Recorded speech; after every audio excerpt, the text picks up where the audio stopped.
Hey everybody, welcome back. It's another episode of Venture Maidens. Oh my goodness, episode 53. Hey, it's just me, Celeste, introducing this episode because last episode and this one we actually recorded just in one giant go. So we don't have an official cast intro for you. So I'm handling this just for this stream, and then we're going to go ahead and just dive right into the action. So just wanted to say, hey everybody, this is the Venture Maidens.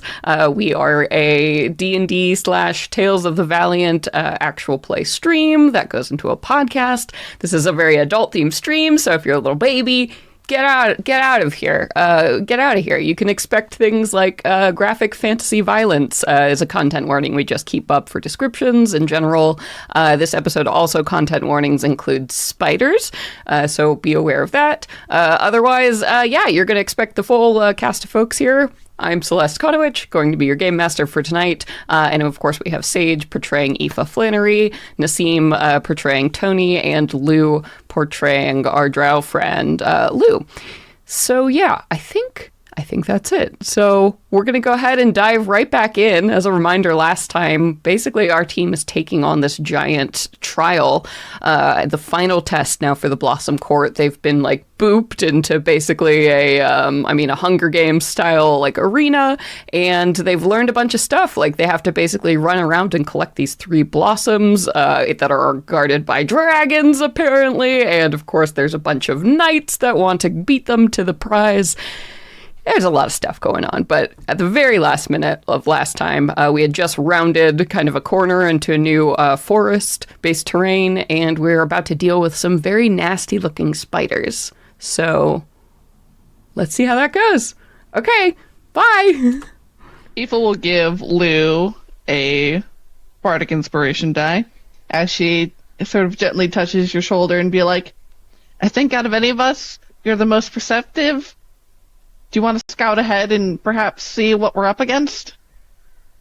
Yeah, fuck it. Or we have that arcane eye thing. You do? You could send that ahead without risking your bodies. I could send my bun in. Sure. Little bun? Probably gonna die, but, he'll be back. We done with that? Do it. Okay. So I will send Rhubarb in and use him to hold on to Aoife's shoulder while I communicate with him to see what he sees. Okay. Yeah. So as your little bun, you feel like you go into his head, right? And it becomes the twitching of the big nose and just the sense of general fear of, a little prey creature being in a giant fuck you, forest. This is exactly where a bunny shouldn't be, is a thought that comes through your mind over and over again as you slide into his head. And as you leap forward cautiously, taking those steps. The good news about a rabbit is not going to attract any attention, though. In a way, nobody's questioning this thing should be here. And as the fear grows, the little rabbit heartbeat increases in your chest, and you kind of move past this tree. You look up through Bun's eyes, and just above you, maybe, 10 feet or so off the ground, is when the webbing starts. These thick strands of silvery webbing just crisscross across the trees, this huge trampoline-sized space. Just the network, the lattice is so thick up above, as you're seeing, these spider webs here. And in the middle of it all, there's this bundle of a creature, probably a human-sized individual, just perfectly wrapped up right and struggling, and the noise is definitely coming from there. But you see crawling on these webbings, these 3 massive spiders. Sorry, Katie. Random table. They are all black, but they have these bands of weirdly glowing green light around them, and where that the big the bulbous body of a spider, it's almost wispy, some green kind of smoke is coming off of these things as they're moving forward, and you see one all of a sudden it appears and disappears, and then it's right there on top of this thing, and you see it's like, its mandibles as it like sinks its teeth, into this thing. So you realize if you want to save whatever this creature is, you're gonna have to move real fucking fast, because there are 3 of these things, and it's dinner time. I have an idea. Oh, do tell. Because Swan has a very cool special property onto it, where I could potentially lull these creatures to sleep. So we might be able to put them to sleep, and then whisk in and save this individual. I'm here for it. Lou's gonna have Rhubarb burrow and get out of there, and then Into the ground. Why? yeah, yeet. And then if we're all cool with this plan, we can head in and try it out. Yeah, and Eve will be like, stay close by just in case, but Cool. Yeah, this let's works. do it. Yeah. All right. Cool. Let's go ahead and start off by rolling some initiative. I do know that Word. Sage, and you'll get you have a plan, that action. We'll do that first, and then. But let's just set it up. I rolled a 6. Okay. Well, good thing you have an action at a time, I guess. I rolled a 4. Oh no. I actually also rolled a 6. Oh no. Wait, what's Love it. Rook doing? Oh no. Wait, does somebody have Rook's character? Yeah, I sheet? have Rook's sheet here. I'll run Rook in combat, so you guys won't Okay, have to faff thank with that. Yeah. It's just for like the random, like the quick like saves and shit. Yeah. Wow, Okay. my Tony die is not serving me well at all. Wow. Looks Okay. like none of our dice. Oh fuck. Okay, but Rook gets like a +5, but still only a 12. What the fuck? We're tired. Yeah, I know. Well, you've been walking all day? walking for 7 fucking like hiking for 7 hours. That sucks, dude. Yeah. This is and like I said, it's not a race. This is going to be a challenge of endurance. This is a marathon. It's like you're saying the words, it's not a race, but what I'm hearing is it's a race. It's a race, you dummies. Okay. Oh my god, everything is so many hit points in TOV. Yeah, I'm definitely scaling down these because some of us are 5e. Okay, that's We're level 8. yeah. Let us Okay. have this, Sage. Hush. Celeste, yeah. Yeah. Yeah. This is your first fight. Don't worry. I'm not scaling down the HP. I'm just the number. So I'm also using the encounter tables from the Game Master's Guide, coming soon. Yeah, I'll tell you the number it was supposed to be after this fight, and we'll see how scared you would have been. But I think this is better. I think this is, but we'll see. But fuck. Alright, here, yeah, that's fine. Alrighty, ready. So, before we get into the proper initiative round, bam! We're bursting out of the trees, and, Aoife with Swan, what are you doing? So Aoife will motion to everyone to cover their ears, and she'll stow her rapier and pull out Swan this beautiful flute with veins of blue that swirl all across the body of this flute. And she begins playing this, incredibly just sleepy, soothing, just dreamy lullaby as she steps forward through the trees and sets her eyes on these spiders who look poised to take in their next meal. And so for each creature who can hear her, they need to make a DC 15 charisma saving throw. Ooh, okay. This is against a charm effect, I'm assuming? Or for sleep? For a sleep effect. Charisma, that's a good thing. The spider's not super charismatic. Well, first one got natural 20, so alright. Well, and then the second one got a natural 1, so alright. and then a 9, so that would be one spider don't give a fuck, but the other two, not So too for the well. spider who don't give a fuck, they will be immune to this effect until they finish a long rest, but the other two fall gently to sleep. Oh, okay. So, What's gonna happen when I burn the web down and they fall? So they will be asleep for 1 minute, as long as Oh. they don't take damage or nothing uses its action to wake it up. So falling would be damage from falling. Okay, So, so we should just try to kill the one that's awake. Yes. Okay, so you said until they take damage, or what was it? What was the second thing? Or if Something if takes another an creature, action. yeah, if another creature uses its action to wake it up. Okay. For the next minute. Okay. I will say also the bundle person stops moving and screaming, and there's a snoring sound that comes from. So you've also put the victim to sleep. Probably a good It'll thing. be easier to get them out. Yeah. Shh, shh, shh. Like as they're being like munched on by this one spider that still like doesn't give a fuck. So that's good. You've bought a round of. Yeah, and I'll say because though you do, playing the flute, obviously you're making some noise. So as this happens and the other two spiders, sort of retract their claws and just like, they curl up a little bit, but they're still in the webs. The web is like a nice little hammock space, so they're still just suspended up there, like right by that central body. And as you make the music, there's the jerk and you see the web like move up and down a little bit like a trampoline as that first like that spider turns around and clocks you all, and it is acting first because you all rolled Perfect. terribly. Like booty. Terribly. Yeah. All right. Oh boy. Let's just see. Yeah. Yeah. Man, Alright. look at that spider. Oh, you want to look at that? Here, let's look at that spider. Guys, I have a 16 AC. Look at me go. It's ugly. See that? Ooh. That cool boy. So that's smoke, and then these are like jade green, like glowing bands of nonsense up and down its body. That's poisonous. We love it.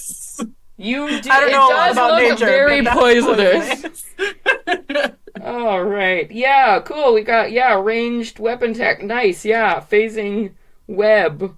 Love that. Yeah. So a big old sticky glob of like neon green goo, Aoife, like spit out of this thing's mouth and comes right towards you as you're standing there, holding that flute.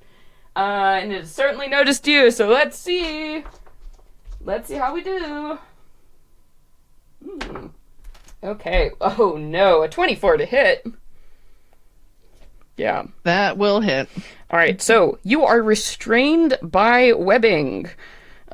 So while restrained in this way, the target can see and attack creatures. On the ethereal plane, and the restrained target can be seen and attack creature. Interesting.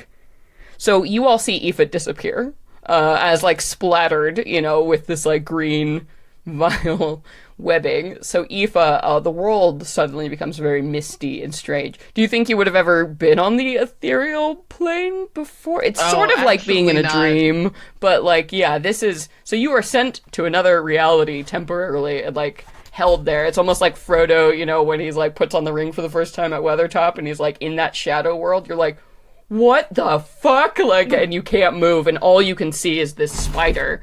That is just like so clear and shining in this other place. Oh, I think she definitely calls to mind the memory of saving Mistress Webb. Yeah. And we're running through the maze with Kel, how it's all dark and mysterious and misty, and she's like, "Oh my god, we're back here again." Oh no! Yes. Okay. Interesting. So, a creature, including the restrained target, can take. You can use your action to try and free the target from the webbing by succeeding on a strength check. So this is something if you want to burn your action to try and do that. You can also try to attack the webbing to destroy it. But yes, those are your options right now. You're essentially restrained until somebody frees you, or you can free yourself. And right now, your companions cannot see you or interact with you because you are on the ethereal plane. Interesting. Well, Beep is dead. Well, goodbye. Well, basically to you guys, because Tony Lute, she's gone. Like, they're just, like, gets hit by webbing, and it's just, like, disintegrate? You have no fucking idea what just happened. Rook, like, yelps, and is like, what? Okay, so, but don't worry, that's not all, because I can just replace one attack with a phasing web. Yeah, yep. Ooh, okay. Can these things move? Yeah, it's got a 30 feet climb, so it's going to go ahead now that Aoife is, like, gone. it moves out of its way. So it is not fully on the ethereal plane, Aoife. It does stay. It has to use a bonus action to shift between. It's still on the material plane. So while you can see it, it's not like physical space with you. It's just like you see the ghost of it. It's very, very fucking weird. But this thing is going to move down and around, and let's see, there's 3 of you, so let's roll a d6. Who's it going to stabby? Lou!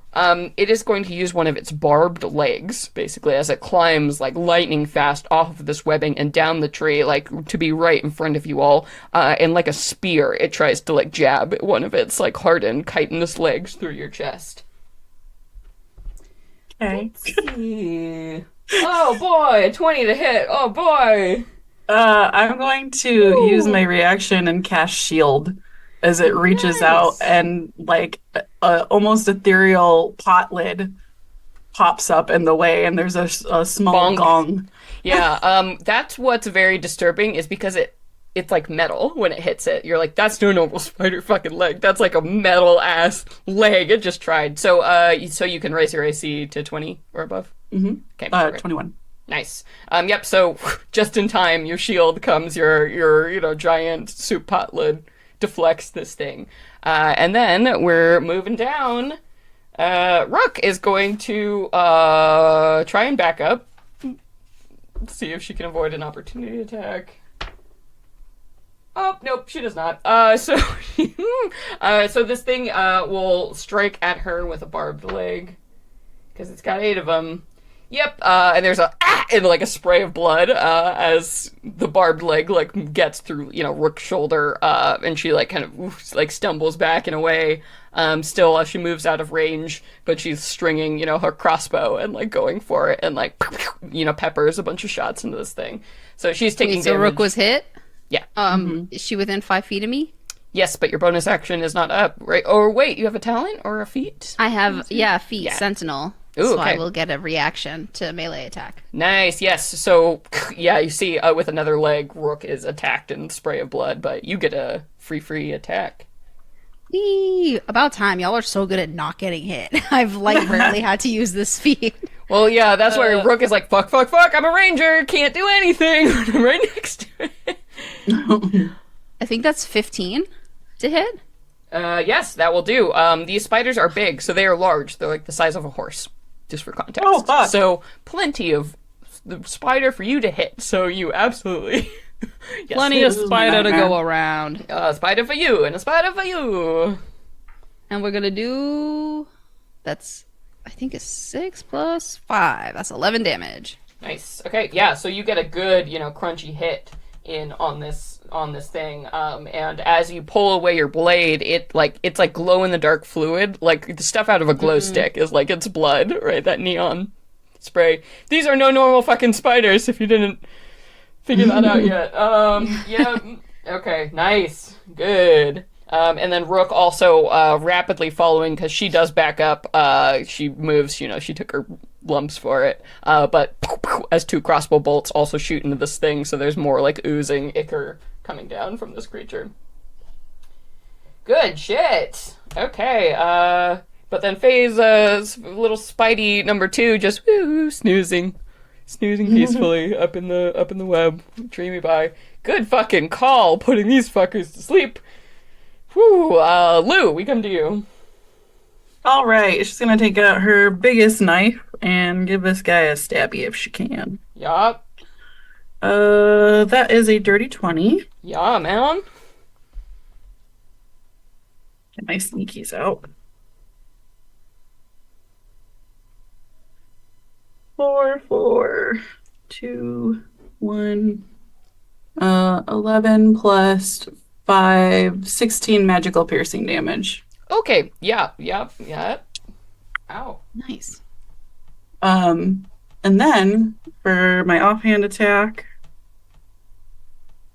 that's natural 1. Ooh. Yeah, maybe you do a little slippy, against, because there are a lot of points where you've stabbed, various points of stab, so its blood is slippery, as well as being weird and glowy. Yeah. I think since it's taken its reaction too, she's gonna take a few steps back Yeah. not be right up in there. Rook has already eaten that. Yeah, so you can absolutely back up from this creature here. All right, and then Aoife, we jump to you in the plane of shadow and darkness. How you doing? You are restrained. Oh, You boy. cannot move. You have disadvantage on basically everything. But the good news is the spider did not phase here on his turn. But boy, did it learn its lesson, and will definitely be here next turn. So, essentially, your options, yeah, unless you can do something tricky, get out of this restrained thing, use an action to try and free yourself, which will be strength athletics, or try and destroy this web somehow. Right. She will. I think priority numero uno is getting out of this web, so she is going to cast Firebolt at the web, so it's going to be a disadvantage anyway, so we might as well use fire to do it. Yeah. You. Whoopsies.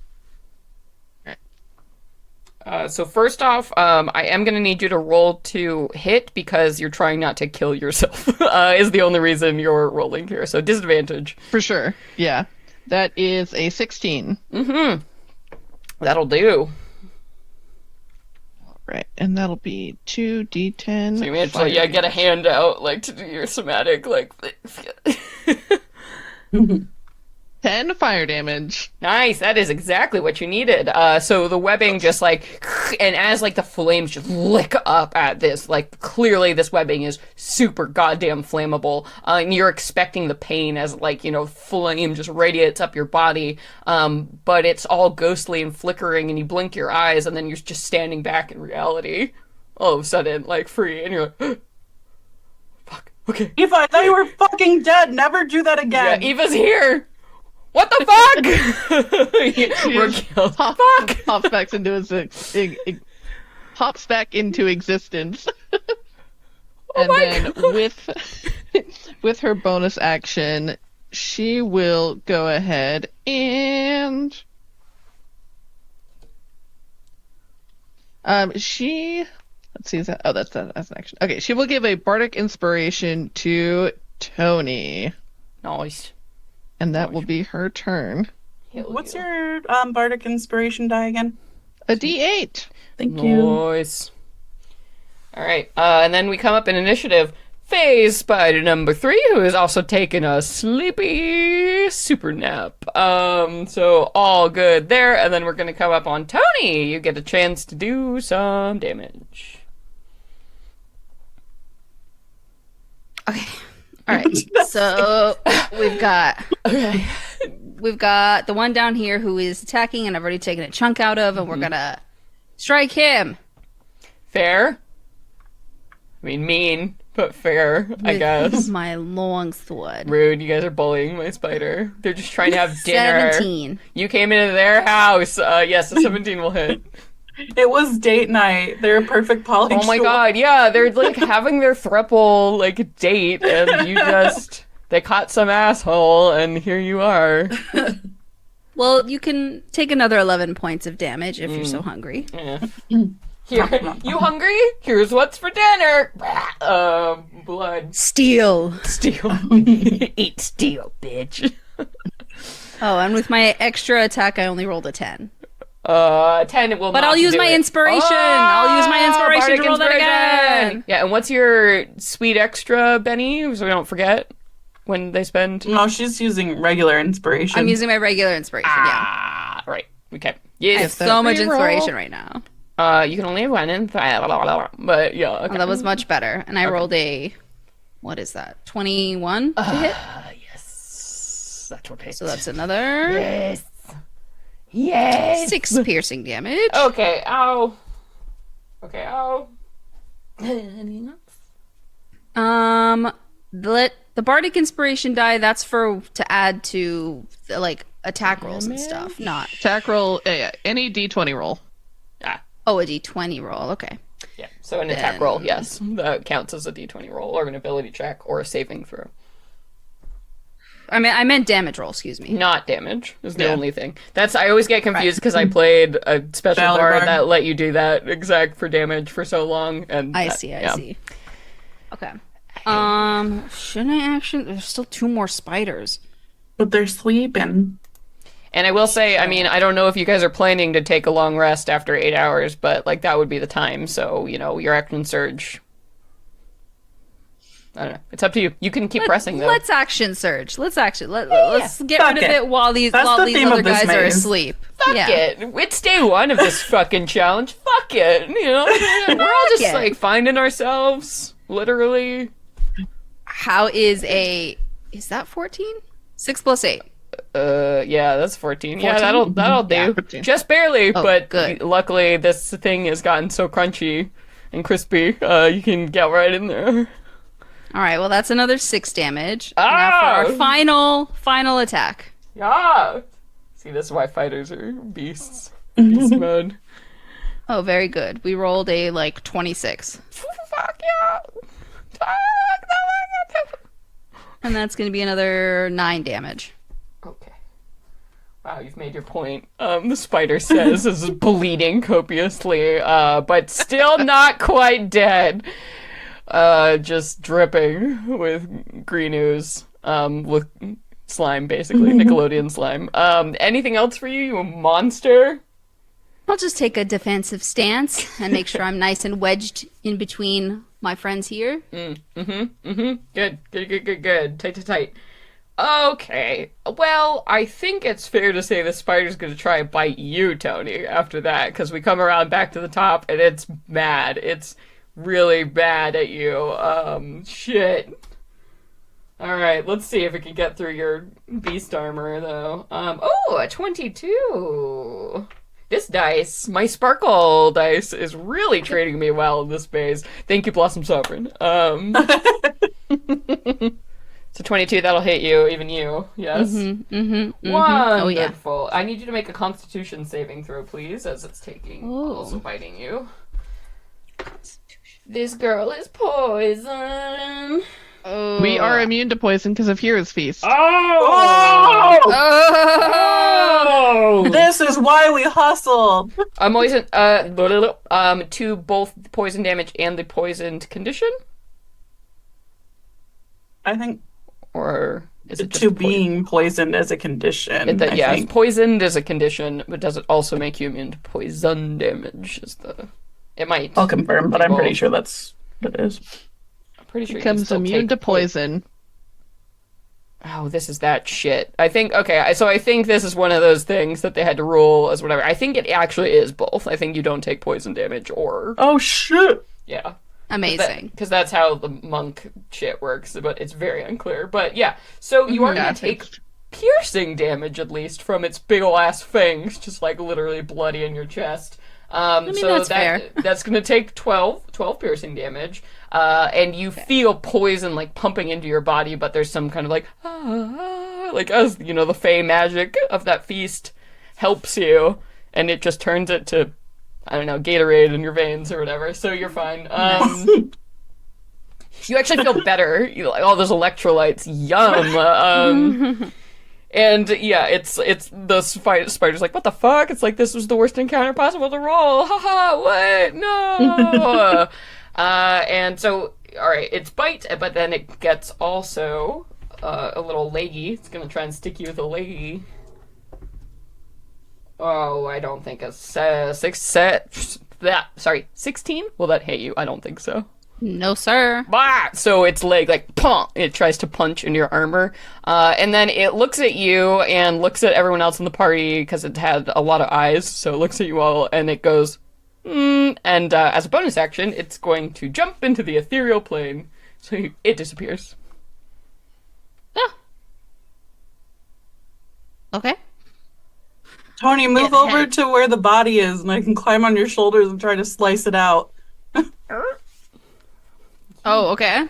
Okay, With your so, right. I will say we're still in initiative, so, because it disappeared. But don't worry. Just because you can't see it doesn't mean it's not here. So, we end initiative. Rook is like, what are we doing? Quick, get the person out of the web. Okay, yeah, tell Rook what to, because, like, if you want to get up there, like, she's like, I can climb up there, but then she'll climb up a I'm tree. thinking if Tony stands right under her, Tony's like, what? Rook Almost. is probably the only other person who has a shot of holding Tony in the party, or No, Tony would be Oh. holding someone else. They would climb on her back yes. and reach up and cut him I out. am 6'4", Yeah, so I'm at the bottom. Rook is 6'2", so they're both the tall stack. Yeah, If you need. let's stack the talls. Okay, all right. So yeah, I'll say Rook can go after you if you're okay with that on your turn. She'll just delay. I know it's not a thing you can do in 5e, but whatever. So yeah, okay. So Rook will hold. Faye, Spider 2, just sleepy. Lou, what are you doing? Are you getting into a position or something on your turn? Well, I thought that Tony was moving under the spider, and then if Rook had her turn, Rook could run up onto Tony's shoulders and use her Oh, action. to okay. cut it. Yeah, sure. Okay. We can just have Tony run over. Just Tony's at the bottom of the initiative, so it was like weird, whatever. So yes, Tony will move over. Rook will get on top of shoulders, and just the plan is to saw the webbing. Yeah, to try to like cut it so that Okay. they'll fall out Okay. without waking the other ones up. Yes. So I am going to say, because like this thing is at the center of it, this is real risky business. So somebody roll me a D100, just a percentile. I think there's a straight up 50 chance that like cutting this dude out will make the spiders fall or not. So just the way it's like this layered, it's like a canopy of webbing. So it's like if you cut the center, who knows? Roll I got a above 79. Ah, there you go. Okay. So Rook is like sawing this dude around, and she's like, okay, all right. Like, in the whole webbing you see everywhere is like bouncing up and down as she's like, fuck, like just going around, scissors in the hole. And there's a kind of sound as this person like drops, and Rook's like, fuck, and like trying to catch this dude, but standing like on top of Tony. Oh my god, I guess, okay, Rook. Here, no, Tony, you make me an athletics check to see if you can hold this fucking circus act that is happening on top of Fucking you. got it. Because the dude definitely lands, like, on Rook, like, in Rook's arms, but if you can keep that, like, fucking nonsense up, that's up to you. Well, I rolled a 5 plus a 7, so 12. No. Use your bardic inspiration. Oh, yeah. You can if you want. Bardic inspiration, yep. To increase All right, that. that's plus 2, so 14. So since you're spending it on an ability check, you get to roll it twice and pick which result you use. Oh, that's good. We're going to use that result because then I rolled a 7, so that's going to be 19. Okay, oh my god. We get it This done. is some goddamn Three Stooges nonsense. As you cut the hole out of the bottom of this web and you're already like, "Wah!" And then like, because this is like a full grown like human person that Rook is like catches, so like, and they're covered in webbing, so it's like everywhere they stick to her body. She's like, oh my god. So it's like, it's got a hand in her face and she's like, "Wah!" And has like no control, and then you're like grasping onto the ankles like, don't you fall, Rook. And Rook's like, fuck, how did it, like, and just, it's a nonsense. And there's like, you watch it all, and you finally get to the point where you're like circus standing 3 people on a pyramid, just like a vertical pyramid, and you're like, yeah, your core, dude, is so engaged. And you can like slowly lower your like knees to the ground, and Rook like topples, kind of falls off of you because again, this person is stuck to her body, so it's not like she can drop him on the ground. She's like one hand like stuck to its face, and she's like, okay. And the 2 other spiders are somehow still fucking sleeping up there in the canopy. You have no idea where the other one is, though. She's like, are we running? Because I think now would be the only time. Beepa's motioning desperately. All right, great. Yeah, run the fuck out of there. Tony, would you like to try and help Rook with this? Because having a person like awkwardly glued to your body is not the most conducive to running. Or does somebody want to do some flame nonsense to like fix this problem? I can do a firebolt. Okay. Yeah, I think with if you can take, a couple seconds here to like aim and like do your thing, so you can light this up. And as you do so, you like burn off the webbing, and you see this person. And at first they're like, whoa, like you look at them and you're like, what really are you? At first you're like, maybe an Eldrin, maybe an elf, but their skin is like completely gold, like gold dusted. Like they shimmer and they like sparkle, but they seem to be like made of flesh. But you don't know, they have the pointed ears and kind of the slender features of something, but no idea beyond that. And they're dressed in sort of this white, like torn, it looks like, almost like a toga situation. They don't seem to be carrying any weapons or anything like reasonable on them.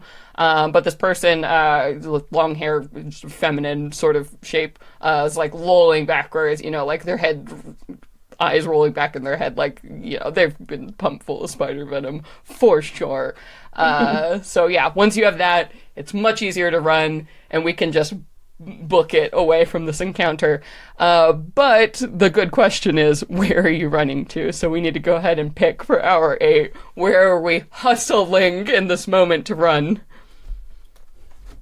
What's Also, the next edge one? yeah. Next edge, which is it straight down, or we're going straight south? So you could go either... Oop, where did I put that map? So many maps. Yeah, so we know that the north and northeast are blocked off with walls. Yeah. But So I think our options are south. It's either south or southeast are the only directions you could go without going somewhere you've already been. South, I think, was the edge, right? Southeast would Southeast. be. Oh, southeast? going Okay. here. Let's do southeast. Yeah, we know that immediately south is a forest tile, so Okay. we'll see. Sweet. Let's go. All right. So you book it towards southeast. Moving normal pace, I'm assuming? Mm-hmm. So you go ahead, whew, book it. Running. And we go ahead, and we don't have to do the D4. How did I put this here? So the encounter as written would have been 5 of these spiders, and you didn't even kill one. So I'm just going to go ahead and say, Sage saved the day there. That would have been super rough. Yes. All right. So with that, I guess, yeah, we're just rolling for the encounter. So this is hour 8. So somebody roll me a D20 and add 8. I don't remember whose turn it is. Should I just go? I'll just go. Do it. 15. Don't worry, there'll be plenty of rolls to come. Okay, 15, that's a pretty good roll with that. So it's just a straight random roll. So go ahead, somebody roll me a D12. I'm on it. Wah. 4. Okay, so you are still on the map, if you didn't know. Yeah. I'm Okay. about to change it. Okay, number 4. Oh my goodness, another treasure. Yay! We are blessed. And if it's a treasure, this is our last one, so we can long rest here and not be freaked the fuck out, hopefully. Well, I was gonna say, since Tony can do up to 12 hours, and we can, on a long rest week, get rid of 1 level of exhaustion. You could at least push. Yeah, we could push for a bit, see how we feel, because we haven't expended that many resources. We're still pretty fresh. We haven't taken a short rest. And I'll say, so a forced march is what you're going to come into if you come to hour 8. So one, we're going to check, we're going to have to burn some resources. So I hope you have noted if you have rations and water in your packs. We're going to check for dehydration.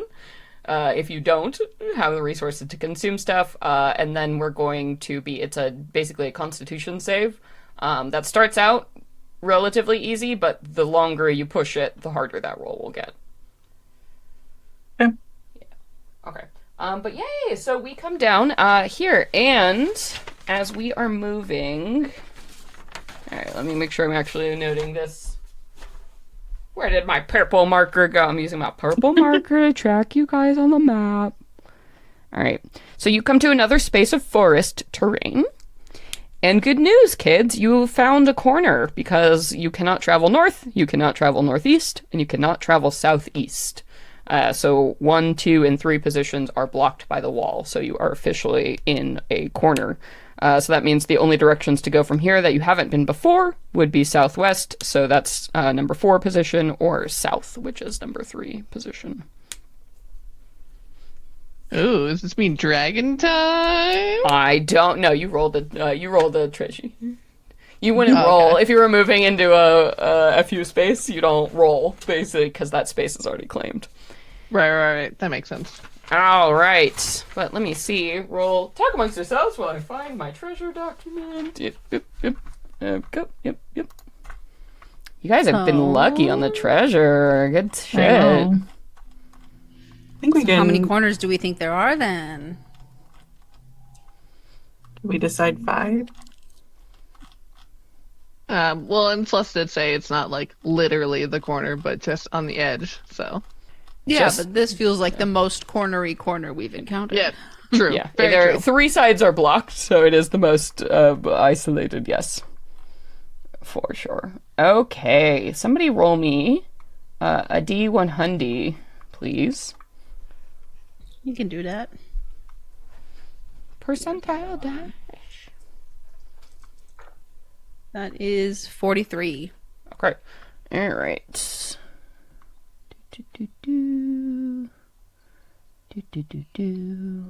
Okay. Nice. All right.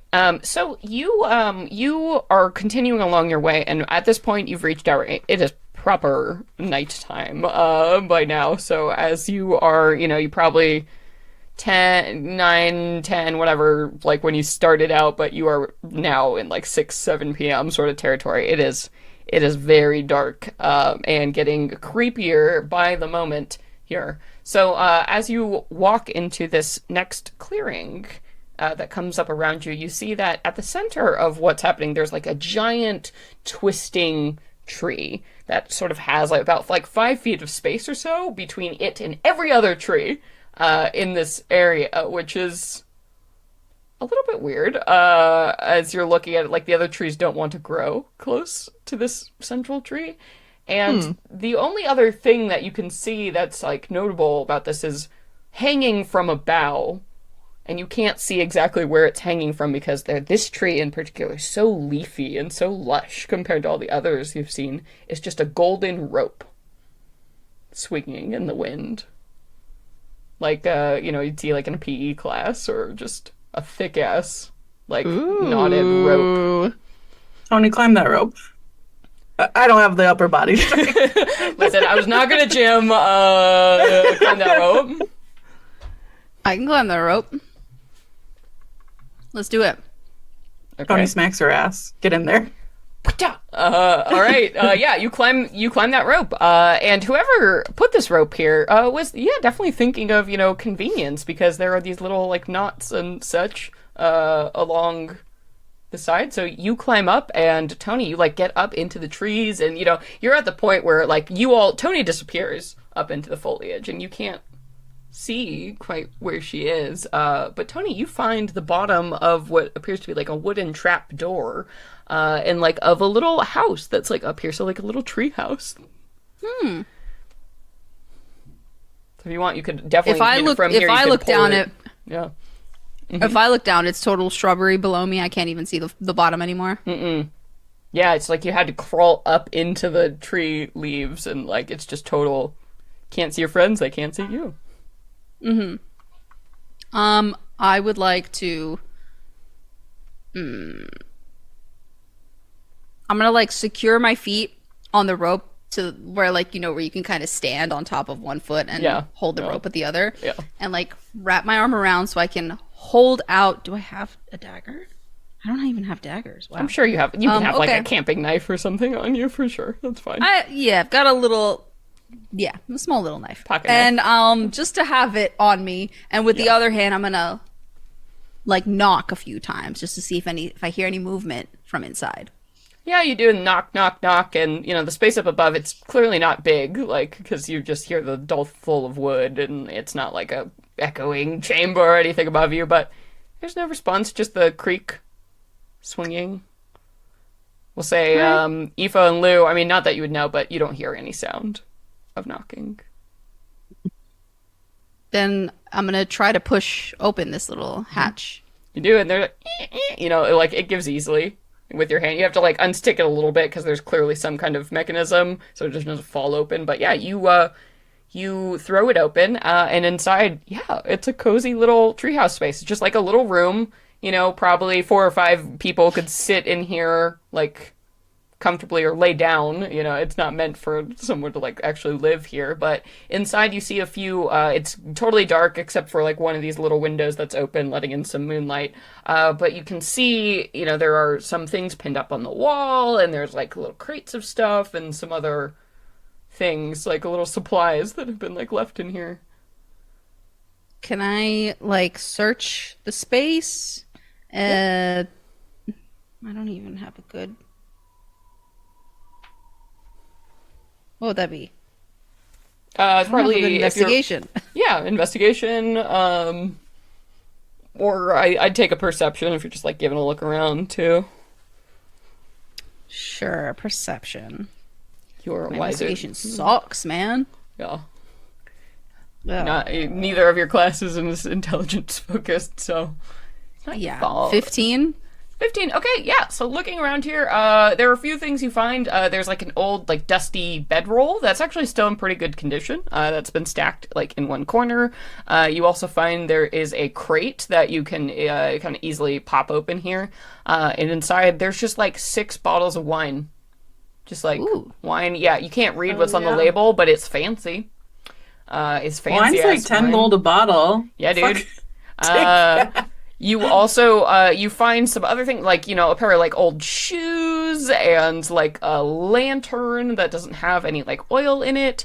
But as you're looking at the walls, like what's pinned up there, that's, you feel like, where the real treasure is. As you're looking at kind of a sketch here, and you see like a bunch of these like little hexes that have been drawn on it, and some like locations that have been like crossed off, and like some notes in a language that you can't read.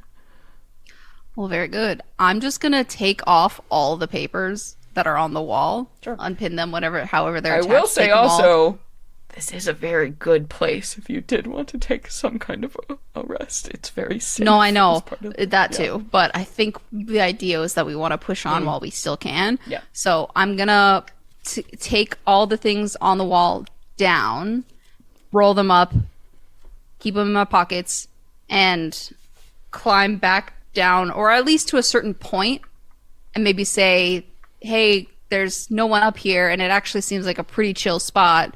I found some what looks to be information about this arena, but are we going to keep going, or do we want to chill here for a minute? This seems like a gift to be able to have a safe place to sleep. Do we think that we at least would want to take a short rest, even if we don't want a long rest? I think, I mean, while we've got this nice place, perhaps taking a long rest here, and it'd probably be a good start. And maybe this lady will wake up in the morning. Yeah, Oh, she give is. us a She is fucked. She's definitely not going to be doing anything until she gets some recovery. Because that's the thing. If we run into something really bad and we've just got this limp body with us, Yeah, you're it's currently gonna- carrying some dead weight. I will also point Yeah. out, you know, while like you could push and keep going, the benefit again of a long rest too is your clock resets, so you're potentially dealing clock with resets easier and- encounters. Tony can make those potions for us. True. True, Yeah. true. All right, guys, get up here. You're gonna have to actually come back down. I don't think that any of us are carrying this body up. Yeah. So this is for you all. This is actually a Leoman's tiny hut that has been made Oh, cute. made permanent by some power greater than yours. But this is somebody made this and left it here. Makes me miss Minnie. Who speaks so Elvish? I was assuming, Tony, that you don't speak Elvish, but No. immediately then Lou, you'd be like, "Hey, some elf bitch left these notes for us on I the wonder map." if this is this lady's place. She looked elven. Yeah, Guess but, we'll ask her later. but yeah, through trials and tribulations, you can get up into this hut. So it's actually very safe because it's an extra-dimensional magical space. So it literally exists outside of the arena and cannot be perceived or here. But yeah, so there's 6 bottles of really good fucking wine. Yes, if you want to sell these bottles of wine, they are about 15 gold per bottle. Wow. Really fine elven vintage. Like, Lou, as you're like what the, like, you didn't even know this existed anymore. Like, this vineyard is gone, and like, How oh many my did we God. say? 6. So it's a Six. full case. 6? Well, now we have 5 because I'm taking one for date night. Yeah. And this is Oh, you get a whole one for yourself for date night? I don't fucking think so. We're drinking it right now. yeah, one for us because we've made it. So it sounds like we got 4. All right, 4 to She's gonna take her boot out and start hitting the wine bottle against the side of the thing until the cork comes out enough. that You she don't can carry pull it with a her wine cork in your culinary kit. teeth. Yeah, but this is more impressive, Celeste. Okay, I see. No, it is very impressive. No, you're right. I was wrong. That is a very big power move when people are like, oh yeah, I don't need tools to open this Yeah. alcohol. Oh my God. I saw someone do that in college, and I was like, "That's hot." Whoa. Okay, so I will give you guys a choice. No, I'll give you 1 and 1 for it because this your treasure is actually a location will be revealed on a map for you. So Nice. Cool. you know what? Let's keep doing it this way because we've been doing it the whole time. Somebody roll me a d6. 4. Okay, 4. All right, cool. So you'll see there are 2 notes of big importance. So you're going to get 1 location. There's like a circle that's been made around the map, and all around that area specifically are a bunch of like X's, like no, no, no, not here, not here. And then you, the word dragon with like a question mark, has been marked in this one space. And then on another point on the map, you're going to find, fountain is the word that it says with another of these question Ooh. marks. So let me put these here. And then I will have to do some tomfoolery to tell you, Sage, where this is. Everything in me equates water with restoration, and I wonder if it's water we can use for Ravane. Yeah, that's a Fingers good call. crossed. Yeah. Okay. So, how do I tell you the best way to do this? I guess so.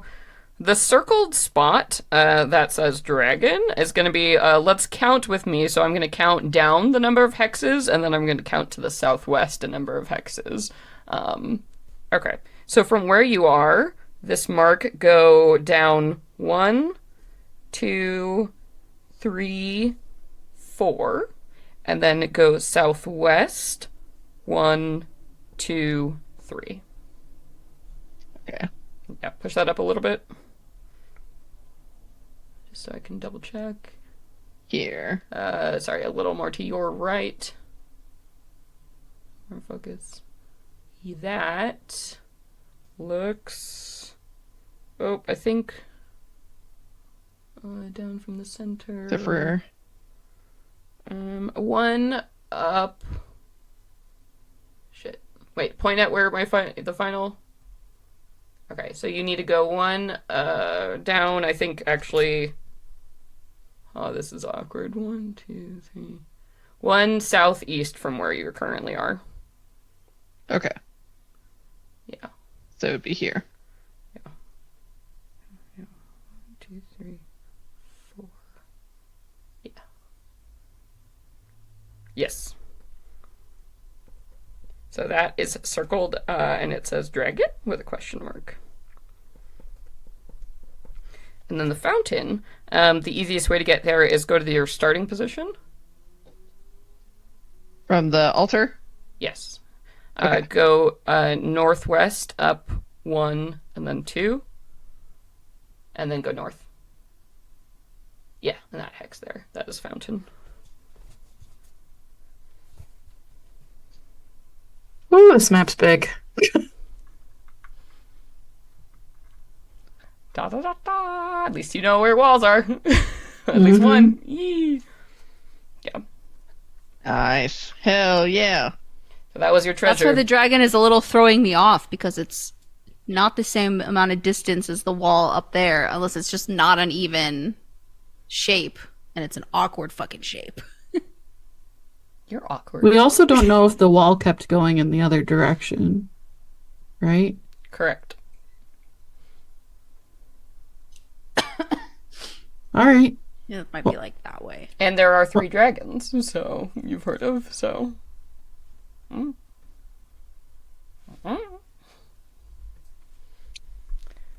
Well, I think we should get some rest here. Yeah, I get some like rest. feeling Let's safe. Take a long rest. So your hero's feast is going to go away, so may everybody make sure those temp hit points go away, but you get everything back. Luckily, nobody incurred any exhaustion because you didn't force a march here. And I'm going to reset to the table. Doing it. But yes, so you take a long snooze, which is great, which is lovely, very restorative. You feel very safe in this. Whoever left this little treehouse behind, like, good shit. It's very cozy, very nice. And after, you all take your sleep, so your meditation, I guess, probably Lou, since you only have to do 4 hours for your trance, you're going to be up before anyone else. Which means keeping a watch on your elf friend who's, like, poisoned and, like, shitty in the corner. But yeah, also assuming if they are an elf, they're only going to have to be out for 4 hours to get over whatever this is, too. So I think probably around that 4-hour point in the middle of the night when everybody else is asleep, you'll wake up and find that there is a pair of, like, big ol' gold, like, luminous sort of eyes kind of hovering, like, near you as, like, this crouched person is just, like, staring. They're just, like, sitting in the dark staring at you. So quiet. And you open your eyes and they go, ah!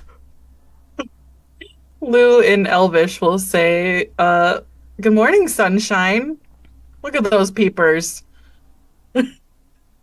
And this elf, looks at you like, no idea what you're saying. They, like, kind of, like, stare at you. She'll try again and comment. Oh, and there's, like, awareness in their eyes. Yes! Hi! Oh, sorry, bold of me to assume. Hi, I'm Lou. We saved you from the spiders. Oh! Good. Sorry, what are you? That was elf. I know, because I'm an elf. Right. Insight check. Yeah. That's only okay. That's an 11. There's clearly something weird. Like, you didn't do a great insight check, but I think it's only because this person is behaving so strangely, you're not sure Yeah. if they're even trying to do guile with you, or they seem genuinely just as confused as you are in this moment. She's like, are you an elf? Because I've never seen an all gold elf before. Oh. But I look like an elf otherwise, right? I mean, the ears. Yes. Yes, I am an elf. You're an elf? Yeah. Oh, okay, good. Then thank you, fellow elf. And there's, like, a giggle, for rescuing me. That's super nice. Okay. What You're are welcome. Yeah, what are you doing here? I don't meet other yeah, there's a good giggle. Other elves a lot. Lou's like, okay, I don't believe anything that she said. Yeah, I mean it's so like obvious, like the giggle. It's like honestly you're getting the sense like a child like just having a really good fucking time, or like they got a secret and they're just like so obvious, like so fucking shitty and obvious. Yeah, Yeah. like they're just like the glee. No, I didn't. Face covered in chocolate. Yeah, no. Yeah. Lou's like, we're just doing some adventuring through here. How'd you end up caught by the spiders? How long have you been here? I am also an adventurer who came here, and it a long time, like, and they look at you, kind of searching, like 100 years, 200 years. 250. And you're not reacting, and they just keep going like higher. Eyebrows just keep going up. 10? And they like ask a question. Sweetling, stop lying and tell me what's actually going on. Okay. You promise you won't be mean though, okay? No, I just saved you. Why would I be mean? I don't know. There's lots of stuff in here that's like, oh, we'll be your friend, and then bam, and then your spider food. Yeah, I can't blame you for that. You were talking to the spiders. They said, I'll be your friend. Well, I get lonely around. Honey. Oh. Lou takes out like a piece of jerky and hands it to her, and she's like, "Tell me what happened." Okay. Yeah, I'm okay. Well, okay. Okay, I'll show you, but promise you won't laugh, okay? Everybody always laughs. Okay, I won't laugh. Okay. Presto! And they like yell, pew! And there's like a puff of like golden smoke, and then like sitting in front of you is a tiny creature. It looks like a miniature dragon, except if its body was like made out of like yellow, kind of almost like sunflower petals. And it's sitting there, so it's like looking at you out of this little like kind of brown, bumpy face, and it's got like its mane is like these swept things, and it goes da, and it holds up its little like golden dragon hands. It's like a pseudo dragon size.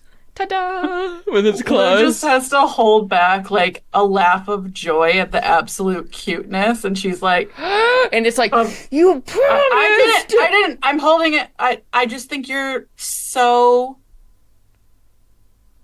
just irreverently, just so and beautiful. just a little knitting up. Thank you. I am beautiful. You are. Thank you. I'm glad you know it. Yeah. But my aunts and uncles are like so mean to me about it, and they're always making fun of me. Oh, well, you can only control your own actions. Yeah, well, that's fine to say, but there's no one else, no other dragons my size, so here I am trying to make friends with the spiders, and then they're all, we're gonna eat you, and like, ugh, just like, so annoying. I totally understand. You don't deserve that because you, if you're the only one like you, are special. You shouldn't have to deal with this stuff. Yeah. Yeah. You shouldn't. Come here. Do you want a hug? Only crybabies need hugs. That's not true. I'm a bad bitch. I hug all the time. Okay. Yeah, okay. And it like crawls in your lap like a big old cat. It's just like, and like flops belly up. And you're like, this creature is very young. If this is a proper dragon, this isn't even like wormling dragon. This is like, less than a year old dragon, which for a dragon Fresh is from the egg. young. Yeah, like hatchling, like just hatched days ago kind of level. Yeah. Lou will just kind of like give belly rubs and stuff. And she's like, oh, well, do you know anything about these like blossoms that are kind of all throughout here? You're so small, you must get in and out of places, know where everything is. There's all kinds of flowers here. We're in the Blossom Court. These are special. These are gold. Just like you. Oh, it's like the game thingy? The game. Oh, are you a champion? Yeah. Oh. That's us. Wow, and you're not dead. No, we're pretty strong. Oh. Wow, that's cool. Thanks. Yeah, well, if it's like all the other times, then the blossoms are with my, again, my aunties and my uncles who are just real big ol' jerks. So, good luck. Oh. Well, I mean, they're your aunts and uncles, but like, is it something where you want us to open a can of whoop ass on them, or what's your feelings about it? If you can try, have you ever met a dragon, like a big one? They're like so mean. They eat elves like you for lunch. literally. Yeah? I Yeah. mean, here's the thing. I don't really have another choice. I'm stuck in here, so. Yeah, yeah. I mean, like you can, yeah, if you can fight them, put them in their place, that'd be great. Actually, what would be really, really, really, really great, because there's like not a lot of space and stuff, so like that's something I've been dealing with, like because I was born and then I have to, to be a real big deal dragon that people take very seriously, I have to get like a lair. So actually, if you could just like beat one of them up and make them move out, then I can move in, and then that'd be my lair, and everybody would take me seriously, and they wouldn't make fun of me anymore. Okay. Not a problem. We can make that happen. Can you tell us where the layers are so we can make it happen fast for you? Well, I don't. And it looks. I don't know exact. They're like really hard to get to, layers and stuff. But I know which of my aunties and uncle will probably have the flowers now that I can kind of tell you the directions, but I don't really know exactly where. Well, that's okay. Here. And I assume Tony, when we got up there, showed us like that hex map that they found on the wall. And I think if everybody's gotten enough sleep at this point that they Yeah. have a full rest. Yeah, you can chill with the dragon and sort of like wake up and be like, oh, Lou's petting a weird flower Yeah, dragon. Also, this is nothing like any other dragon you've ever seen before. We've got sort of a floral meets. Oh, what's its name? We didn't ask. Oh, my name is Bud. Oh, that's a beautiful name. All right. Happening here. Tony's like, to see. there is a creature here and a woman is gone. What happened? This is the woman we saved. This is Bud. Hello, I'm not an elf. Surprise. No. I love the honesty. Ooh. I really love that you've turned over this new leaf. I didn't understand your elfy gobblegook. Uh-oh, surprise. He holds up his hands. That's okay. All right. So, Bud here says they know a little bit about where their aunts and uncles, the dragons that have the flowers, might be. So they can give us the information that they have, and then in exchange, we're going to let Bud stay in one of the lairs so that Bud can grow up into a big dragon. Yeah, you kick their butts out, and then I go in and I'll take it over. Whichever one is fine. I'm not picky. I just need to be a badass dragon, so whatever. Well, that seems fair to us. As long as we, of course, can also keep the golden blossoms that your aunts and uncles Oh, are yeah. watching. Yeah, no, that's fine. I'm sure I'll get a new one when more adventures come in, if you don't die. Yeah, fair enough. You got a deal. But we've been around here for not nearly as long as you, and we're still just trying to figure our way around here. So another way we can get to the layers faster is there are these golden statues around who can help us out. And if you've seen any of those and you can tell us where they are on the map that we have, that'd be great. I don't know. Those kind of move around. And they're different every time. And, well, I have been here a very long time, at least 200 years. I don't exactly know. Or, sorry. So basically, Bud can't tell you anything about, like, the things that move around on the random tables, including the altars. He doesn't actually either know, like, where the dragon lairs are specifically, what hexes, but he can certainly tell you some information, background information about the three dragons. Okay. What you got, Let's Bud? hear it. Yeah, we want to know about them. What are they like? What are their names? Okay. Well, there's so it's the most powerful ones that are around, and the Blossom Queen, by the way, loves us a whole lot. So, if you are gonna beat any of them up, definitely don't kill them because she'll get so mad. Like so mad. So that's one thing. And then right now, I think the people in charge. So there's my unkie Lily, who's like this big like lake. There's like a whole thing. There's like an island and stuff, and that's somewhere far away from here. I feel like on like the other side. I don't know. I'm not really sure. But like find water, and then there you go. And then there's my auntie Rose.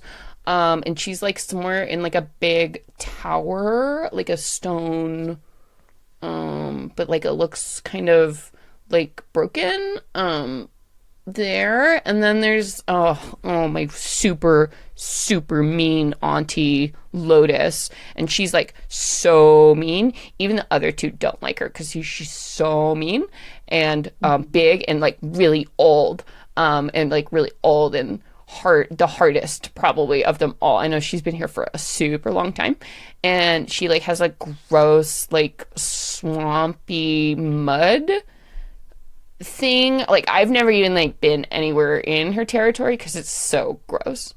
But yeah, Well, I think they're the ones probably with the blossoms. Yeah. okay. Is there a particular lair that you like best that we can pick that one to take you to? Well, the other dragons don't let me come over or like talk to me, and they make fun of me and say I'm too little and stupid. So I've never been to any of them. Okay. Well, if we get to one and it's the first one we get to and you don't like it, you're welcome to stick around until you find one you do. Yeah, I'll take any of them. But I feel like while I like you guys, and you know, elves can be powerful and stuff, and you've pointed out, I don't think you can handle my Auntie Lotus, to be quite honest with you. She's like really mean. Well, maybe we'll if we see. find more statues, we'll get buffed up enough that we can handle it. I would like a place with a pool, I guess. So like if I had to personally pick, probably, you know, my Auntie Lily's place would probably be nice, but like I'm seriously not picky. Okay. Because I do think we're likely going to come across the swamp first. Yeah, that's my Auntie Lotus. So, good luck. It's been nice knowing you. Thanks. Well, I guess you can just follow along with us, or Yeah, I can we like, go. I can trail along, but I definitely don't want to be seen, you know, just like with you by the other dragons, because like they might like not Mhm. like that. I mean, this is a pretty safe spot here, it seems like. If you wanted to hang out here and meet up with us maybe in a couple of days, by then we'll probably have reached. We're not going to be able to come back, though, most likely. So it would be up to you to check on stuff, see if some place is empty. Okay. I guess this is an okay starter lair. And like looks around. I will come here, and then I will check on you in, you know, a couple days. And if you're not dead, that's good. Oh, And I'll come and another get my thing that's lair. really important. Yeah. Another thing that's really important.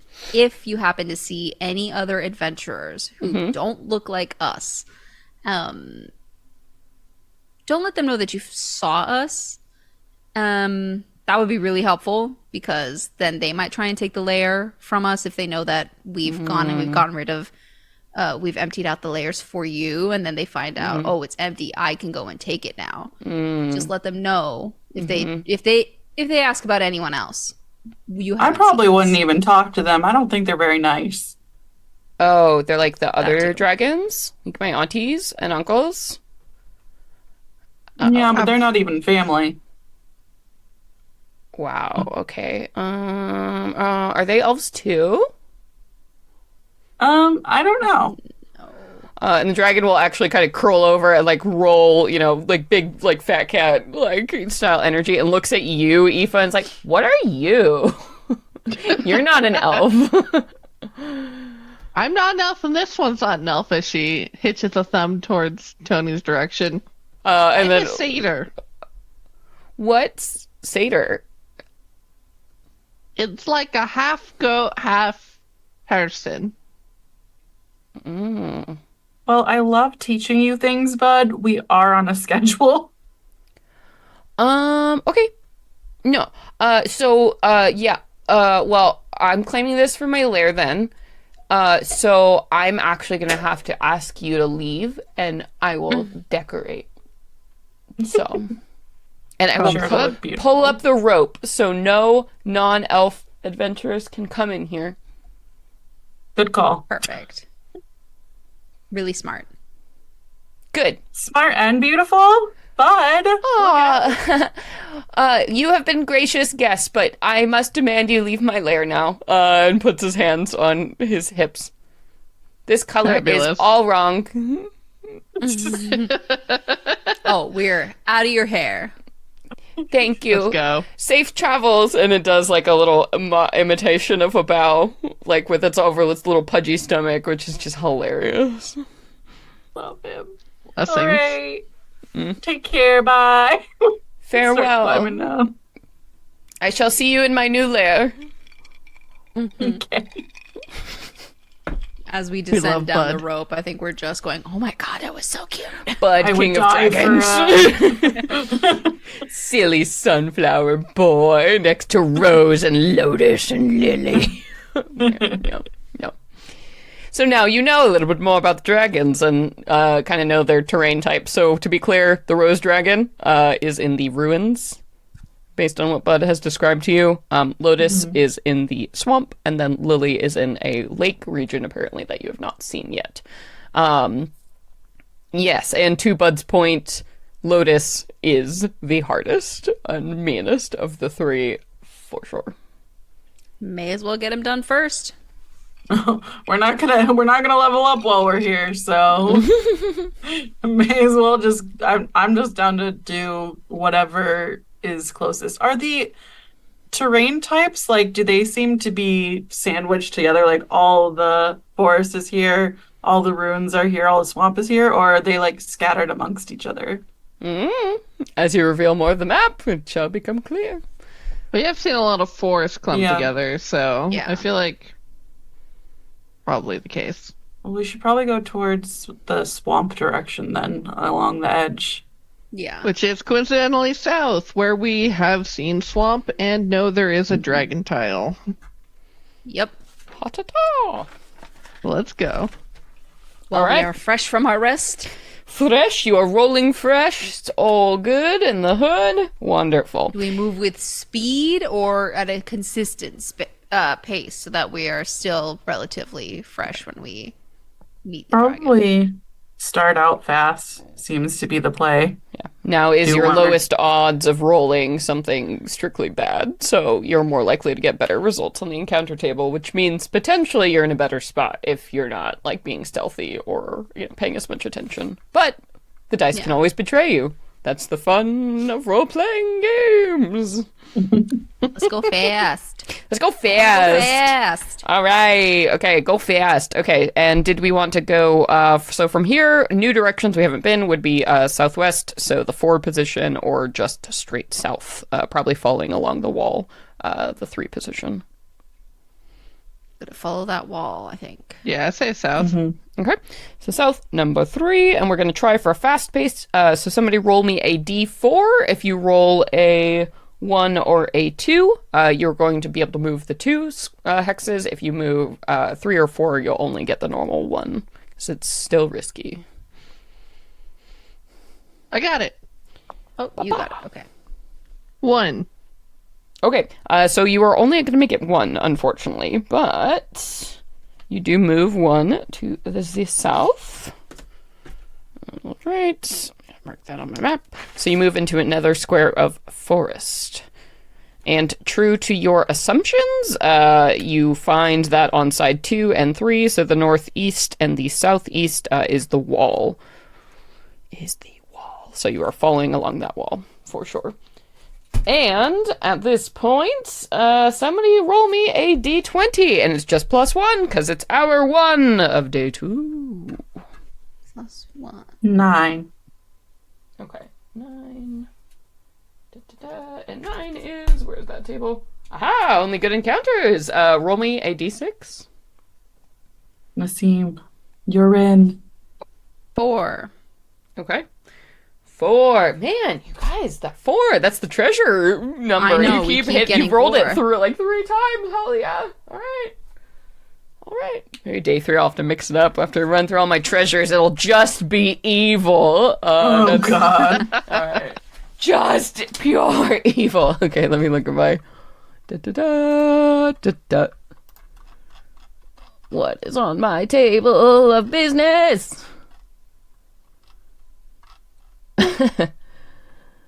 Oh, that's fun. Let's do that. Okay. All right. So you are moving along in this forest terrain here, and oh, thank goodness, it is morning time.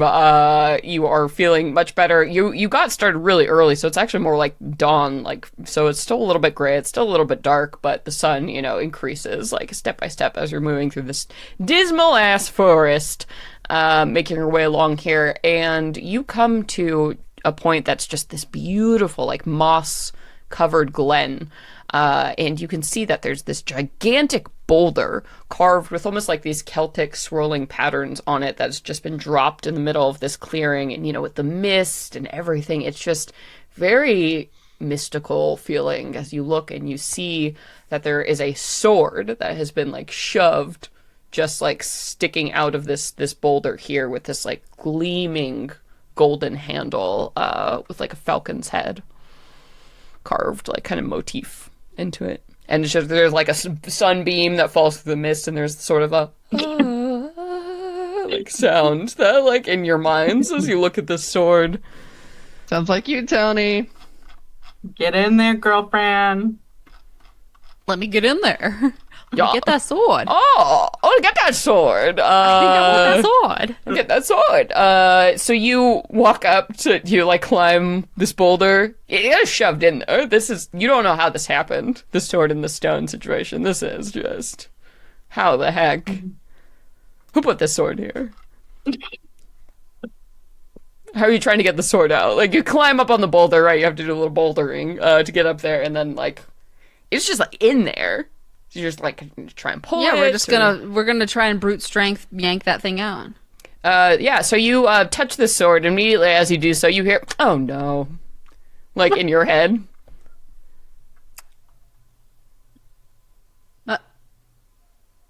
Like in my head? Yeah, that's in your... not my voice. No. You just hear, oh no, in a sigh. A deep sigh. Alright, I'm gonna try my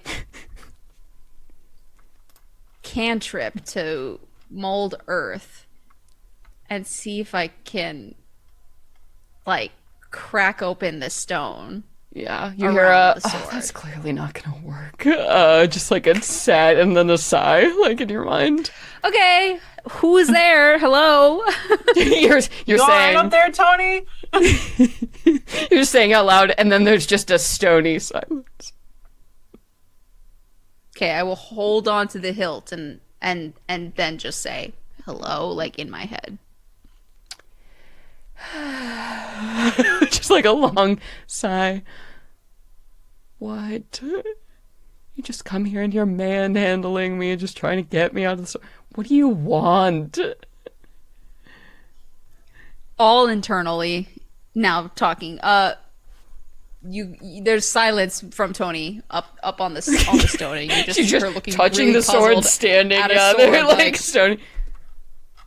But internally, I am sorry. I didn't know you could sense me. I've never had a sword respond to me in such a way. I'm not surprised. You can talk to me out loud, I can hear you. It doesn't mean I want to respond, though. God. Just But you another can also hear my adventurer. thoughts, and that's really strange. Yeah. Only when you're touching me, though. It's sort of a telepathic thing.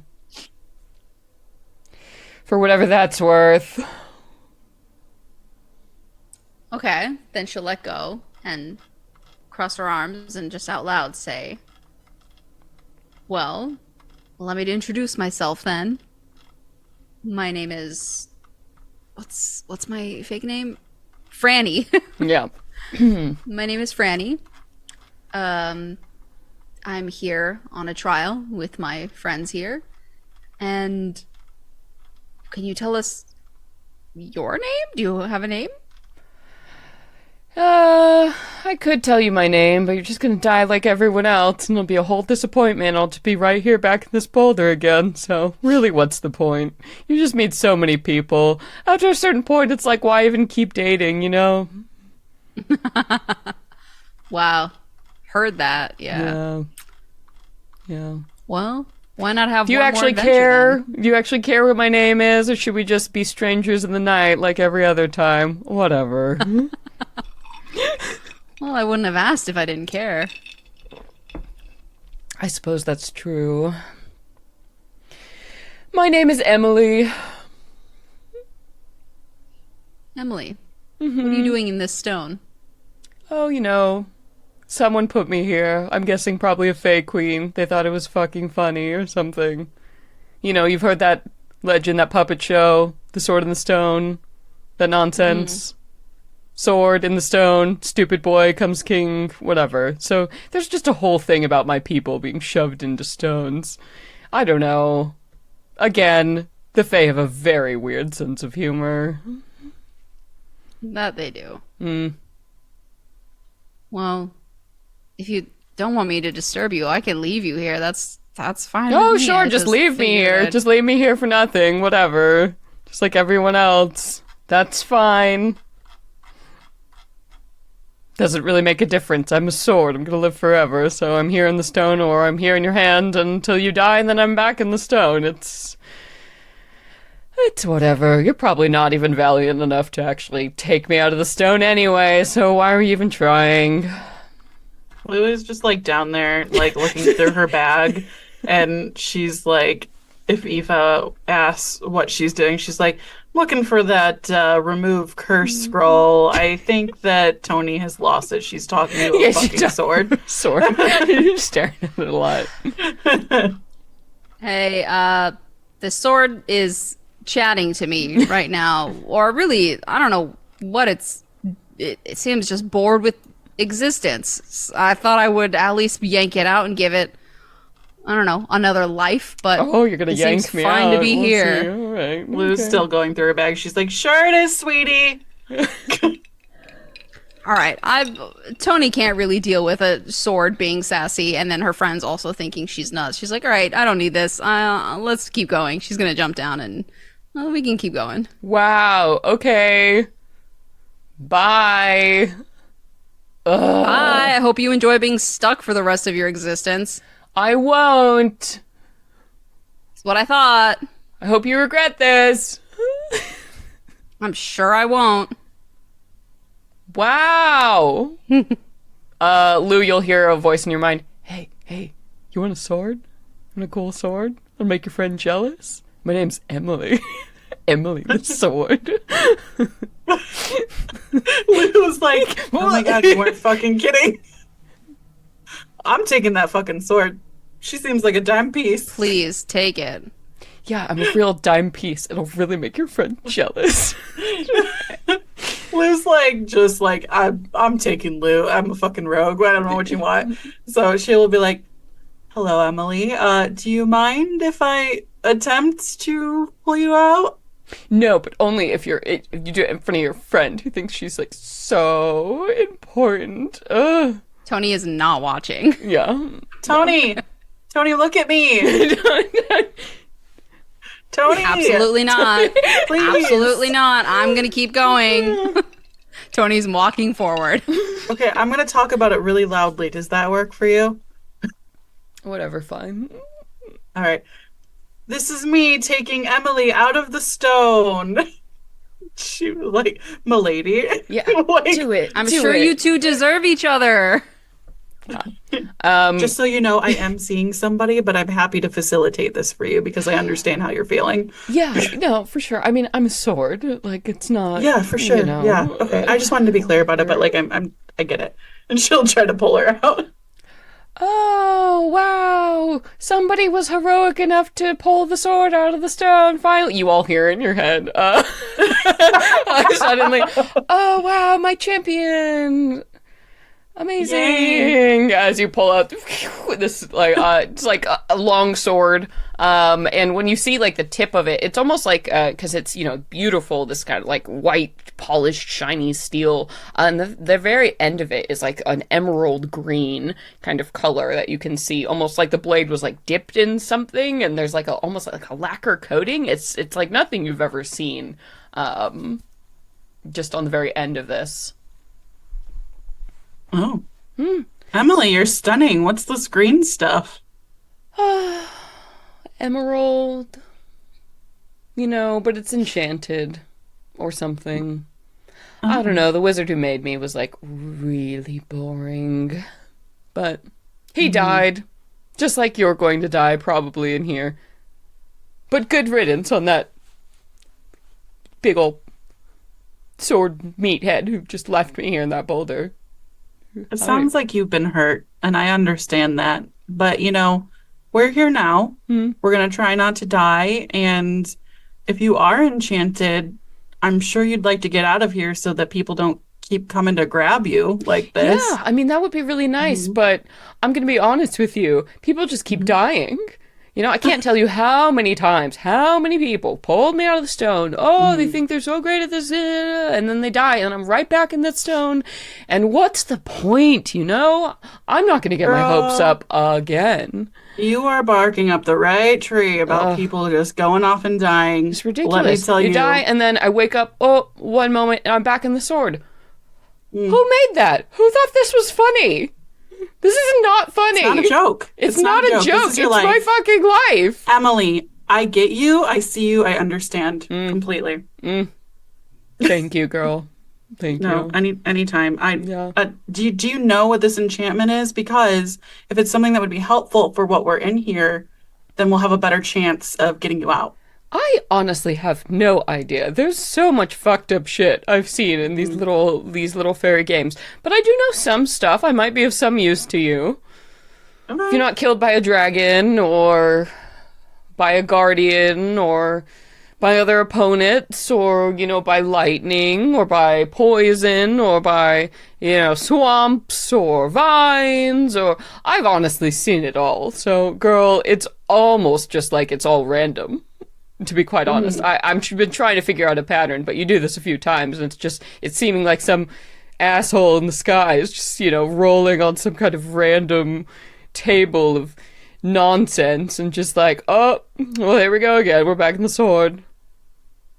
Okay, well, now you might be talking a little bit crazy, random person in the sky, I don't know about all that, but... If you were in here as long as I've been, you'd go crazy too.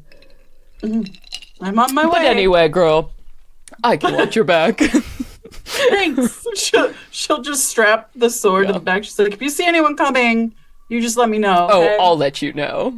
I'll let all of you know. You suddenly hear, and just that part, I'll let all of you know is what you can all hear suddenly telepathically. And Aoife, you're just like, this. You've caught two phrases so far. It's been, oh, look at my big damn hero here, and then like, and then, oh, I'll let you know. It's all. This like depressive drag queen voice is like all that's like coming. Lou climbs down and she's like, well, Emily just told me a bunch of stuff we gotta watch out for, and she'll like relay all the stuff. And she's going to let us know if like anything's coming at us. She's gonna keep an eye out. She's very helpful that way. She like side eyes Tony on Emily's behalf. Right. God, she just Tony has get no it. comment. I'm just like, oh, we needed another talking thing to travel with us. Great. It's so rude. I hate NPCs. It's okay. It's okay. I kill them off very fast in this campaign, so we're fine. Not Emily. She's getting out of here. I'm invested. So I was like, Emily's a Invested sentient. in everybody, Lou. My God. If that's my most toxic trait, so sue me. I care about people. So Emily, so to be fair, Nassim, if you're feeling frustrated, so sentient magic items definitely have personality traits, and they have things that appeal to them in different characters. So just Lou just happened to be someone that Emily liked. Sorry, boo. You were too attractive. Good luck. Honestly, and, good luck to you direct both. for Emily. Okay, so yeah, let me just give you her stats too, because this is a longsword, so unfortunately I don't think that's something that Lou you can wield. It's a +3 magic longsword. Oh my and God. Emily has a bunch of fucking shit she can do, but you have to attune to her, and since you can't use her, you can't attune, unfortunately. I guess you could attune to her, but you just couldn't use her. Wield her. Why not? I think because she just doesn't have the proficiency. I mean, so she could wield her, but it would be at disadvantage every time you swing it. But I mean, For Lou, yeah. Yeah. yeah. Time to take a level and fight her. I'm just kidding. For Emily! Sword. Yep. Alright, so that's your treasure. Or curse? She Who is the knows? treasure. When She we is get a out of here, Thanks, we're gonna bitch. sell her. You're to a somebody. treasure. Thank you. We're gonna sell her to We'll somebody show that them. appeals to Uh-huh. her. Yeah. She'll pick her home, okay? But we're still getting money. Just get me out of here. I'm tired of this dating pool. It's horrible. Everybody comes here and they die. I need a I know. forever person. As we're walking through to the next tile or whatever, like you just hear Lou just mumbling, like, I Girl. know. Yeah. It's crazy out there. You know She'll how tell you I about was all single? the people that have wielded her and then died on her and how betrayed she feels. God, it's endless. But anyway, good job, everybody. We can go ahead and roll again. So, hour 2. Where did I... Too many fucking papers. Alright, hour 2. So that first one we went south. And we unfortunately only got the one, but we are in a position now where essentially you could go up to position 6. That's like the one you haven't been in, right? That you haven't covered, like in that kind of little network you've done. Or you could go southwest, so that's position 4, or you could go straight down south to position 3.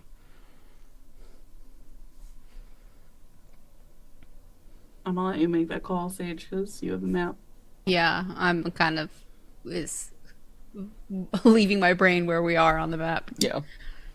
Definitely, yeah. We know to the northwest, we know it's forest. Yeah. If we want to just like fill that out real quick, and then we can keep going south, just so I we have probably all of that. Wouldn't even go back to the forest if that's not where one of the flowers are. It does Yeah, seem we like, don't based on what you've learned, it seems like the forest terrain is kind of the interconnected one. It seems like the 3 terrains you're looking out for, if you're looking for dragons, are going to be exclusively the ruins, the swamp, or this lake terrain you haven't seen yet. True. So do we want to just try and keep Yeah, beelining we're it to the quite a south? distance from that swamp dragon, so we should keep going down towards it. Yeah. Let's do it. Let's go south. Okay.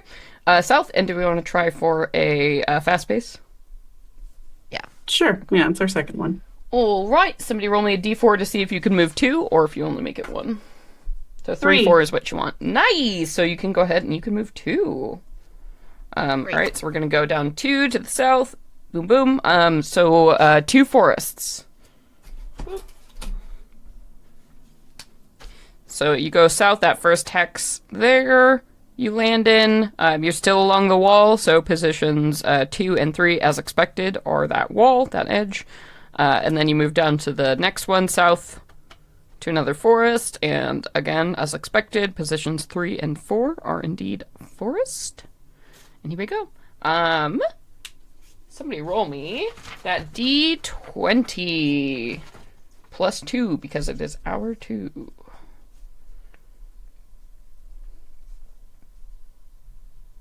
Sage. I got it. Bam. 3. Okay. Ooh, 3. No encounter, you beauties, so you can just keep on jamming, keep on rolling. We trekking. Yeah, today is Go. the day we make some progress. All right, so from the positions you can go, obviously you have to not backtrack. You could go to 6, 5, or 4. I think we just keep going down. Yeah, 4. Yeah. 4. Okay, we're trying for fast again. Yep. Yeah. Okay, all right, roll me that d4. I got it. 1. Okay. So you make it 1 down here. Move 1. All right. You come to another forest position here. Big forest. Uh-huh. And, yep, so once again, as expected, positions 2 and 3 are the edges of the wall. But to go somewhere you haven't gone before, you could go to 3, 4, or 5. I guess we just go down one more and then we can make it across to the dragon after. Yeah. Yeah. Yeah. Okay. All right, but before we move, we have to roll. So go ahead and roll that d20 plus 3, because this is our 3. 14. Okay, 14 is... All right, straight random roll. So just give me that d12.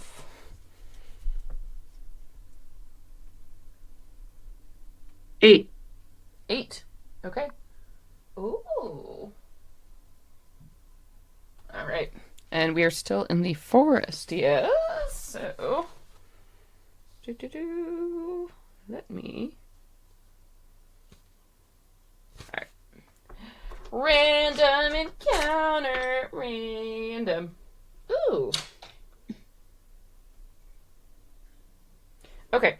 So as you come along, you're moving your way through the forest here, and you can tell the trees are starting to thin out. At this point, like, you think that potentially beyond where you are, you might be coming to the end of this foresty region. And that knowledge is kind of further endorsed by the point, like, as you get to this thinning point, you start to see, like, stumps on the edges of this clearing here. Like, people are hacking down trees or something. Like, that's the edge of something. And voices start coming to your attention, like screaming voices you hear in like high-pitched, like humanoid tones, and then like these kind of wispy sounds. So all in Sylvan. I think actually everybody here speaks Sylvan by this point, right? The fairy language? Because I know Tony does. I don't. I think you're the only one, Lou, who doesn't. So I think at this point, so Lou, you're the only one who doesn't know, but then you hear in your head, "Boo, I got you." And then Emily translates directly for you. Emily! I'm an Emily Sam. Oh.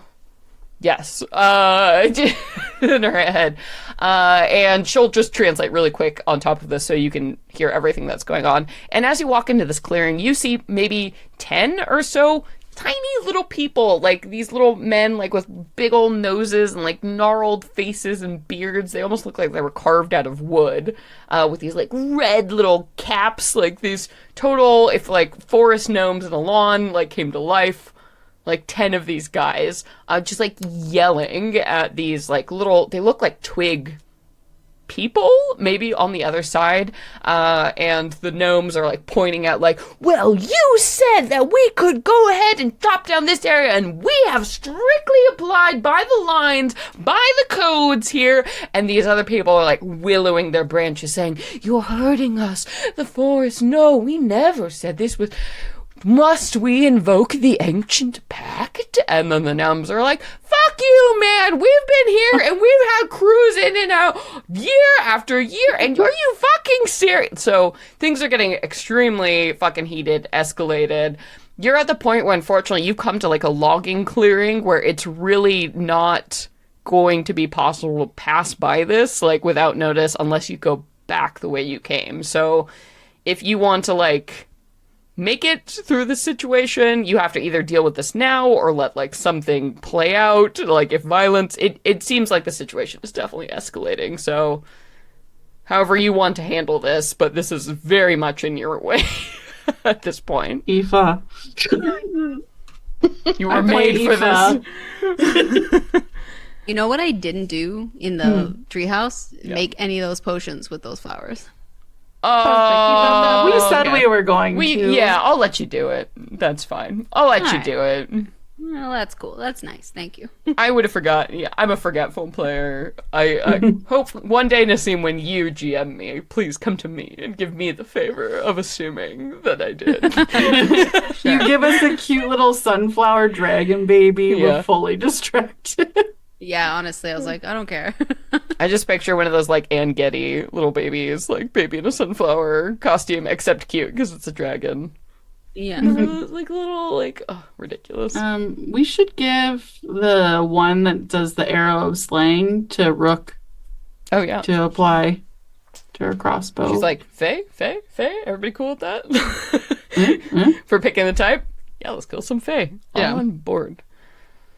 But yeah, So do we feel like we want to try and help them work out their differences, or we just let them try kill to each other get and deal with through? the victor. Yeah. We all know what Lou would pick, but whatever you guys want to do. Lou gets her nose in everything. I'm willing to let them work it out and deal with whoever's left. Listen, you let me take Emily. You got this one. Your choice. I support you. Aoife once again will step from the woods into this clearing, and will begin playing on Suwan, and she will get to. It'll be a very kind of like happy and upbeat melody, and she is going to, when she gets within 60 feet of them, is going to cast Enthrall. Oh, so these, these like little gnomes and wood spirits, like somebody stepped out of the woods playing a flute, and then it's like, what? Like all their attention is like, I'm sorry, and then, okay, what's Enthrall? What's the scoop? So they will need to make a wisdom saving throw. Any creature that can't be charmed automatically succeeds. And, I will say, right away, they're all fucking fey as hell, so they're like, so nobody seems to respond, but they're like, who is this satyr? Just mysteriously stepping in. So at least you've gotten them to stop talking. They're all like looking at you like, fair. what?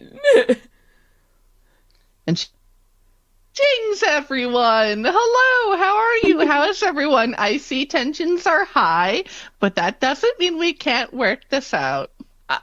And it's like little, very grizzled old, like, looks more like a knot of wood than a human, like, little gnome in a red hat steps forward like, I'm sorry, who are you? You're just coming out of the woods and just playing a flute, and I'm sorry, are you lost? Like, the road's over that way.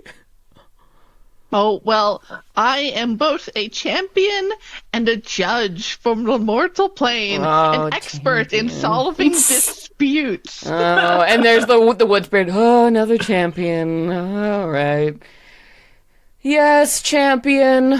What can we do for you? Well, we happened to overhear your conflict and thought I would lend my expertise. But if you do not wish to have a mediator, we are happy to merely pass on our way. Well, perhaps having a mediator wouldn't be a bad idea. I mean, we have always been willing to be reasonable, like this wood spirit like says, and the gnome's like, I'm not unreasonable. You're trying to say no, we're extremely reasonable. We're extremely. We would welcome a mediator too. Exactly. We're all reasonable folks, and though we may have different aims, that doesn't mean we can't figure out where they overlap. So, yeah. She turns and looks to the gnomes. Now, it seems that you have been bringing up an agreement about boundaries. Yeah. No, we are here to clear the wall and fortify the wall, and that is our commandment, and we have had that agreed over the last few games, and like we are clearly within our rights to do so. And then the tree spirits are like, no, they are sticking too closely to the letter of the contract. They are not respecting the nature of fey contracts. They clearly should be actually moving clearly to the west of here. This is our sacred land, after all. Of course it would not have fallen within the word of the agreement. Even Our Lady would have said that, were she here. But of course we are left stewards of this own place. And how does their use of the land or disrupt your stewardship. Well, they're cutting down our trees. They're cutting down our trees here. This is clearly supposed to be a forest terrain hex. That is what we have been told. And they are making it into a swamp. Ridiculous. And if you weren't planning on abiding or prepared to abide to the letter of the contract, then why did you agree to it? Well, we agreed to it. There was a certain number of these terrain tiles that were allocated for the time and place. We did not ever say that this specific place had to be allocated in the count. They could go somewhere else. They knew full well that we were here running a perfectly decent encounter operation. So why our tile? That's all we're here to say. Why us? It's not the letter that it has to be this. And the gnomes are like, this is ridiculous. Like, we have to meet the quota because of this, and this is where the placement is, and it doesn't make any sense for this to remain as this forested area. Can't not trees live in water? Like, couldn't it not be a mangrove forest? They require swamp. But this is clearly well, so you're saying something between a swamp and between a forest?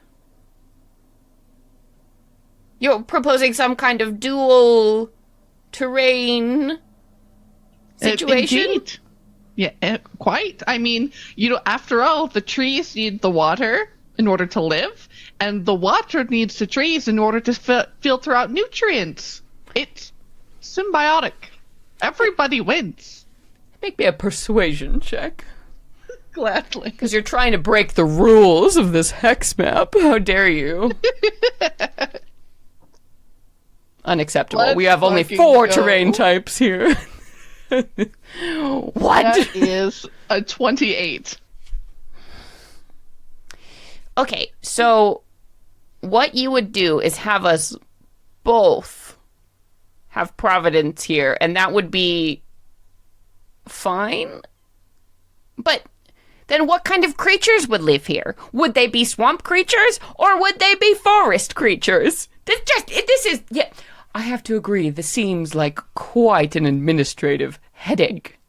Well, I mean, after all the creatures that live in the water would be under the dominion of you, and all of the creatures that live in the tree or land would be under your dominion. And for creatures that perhaps could live in either, like lizards, you all could come together and have a case-by-case basis. Lizards are a good example. We would be more than happy to welcome lizards into our midst. And the gnome's like,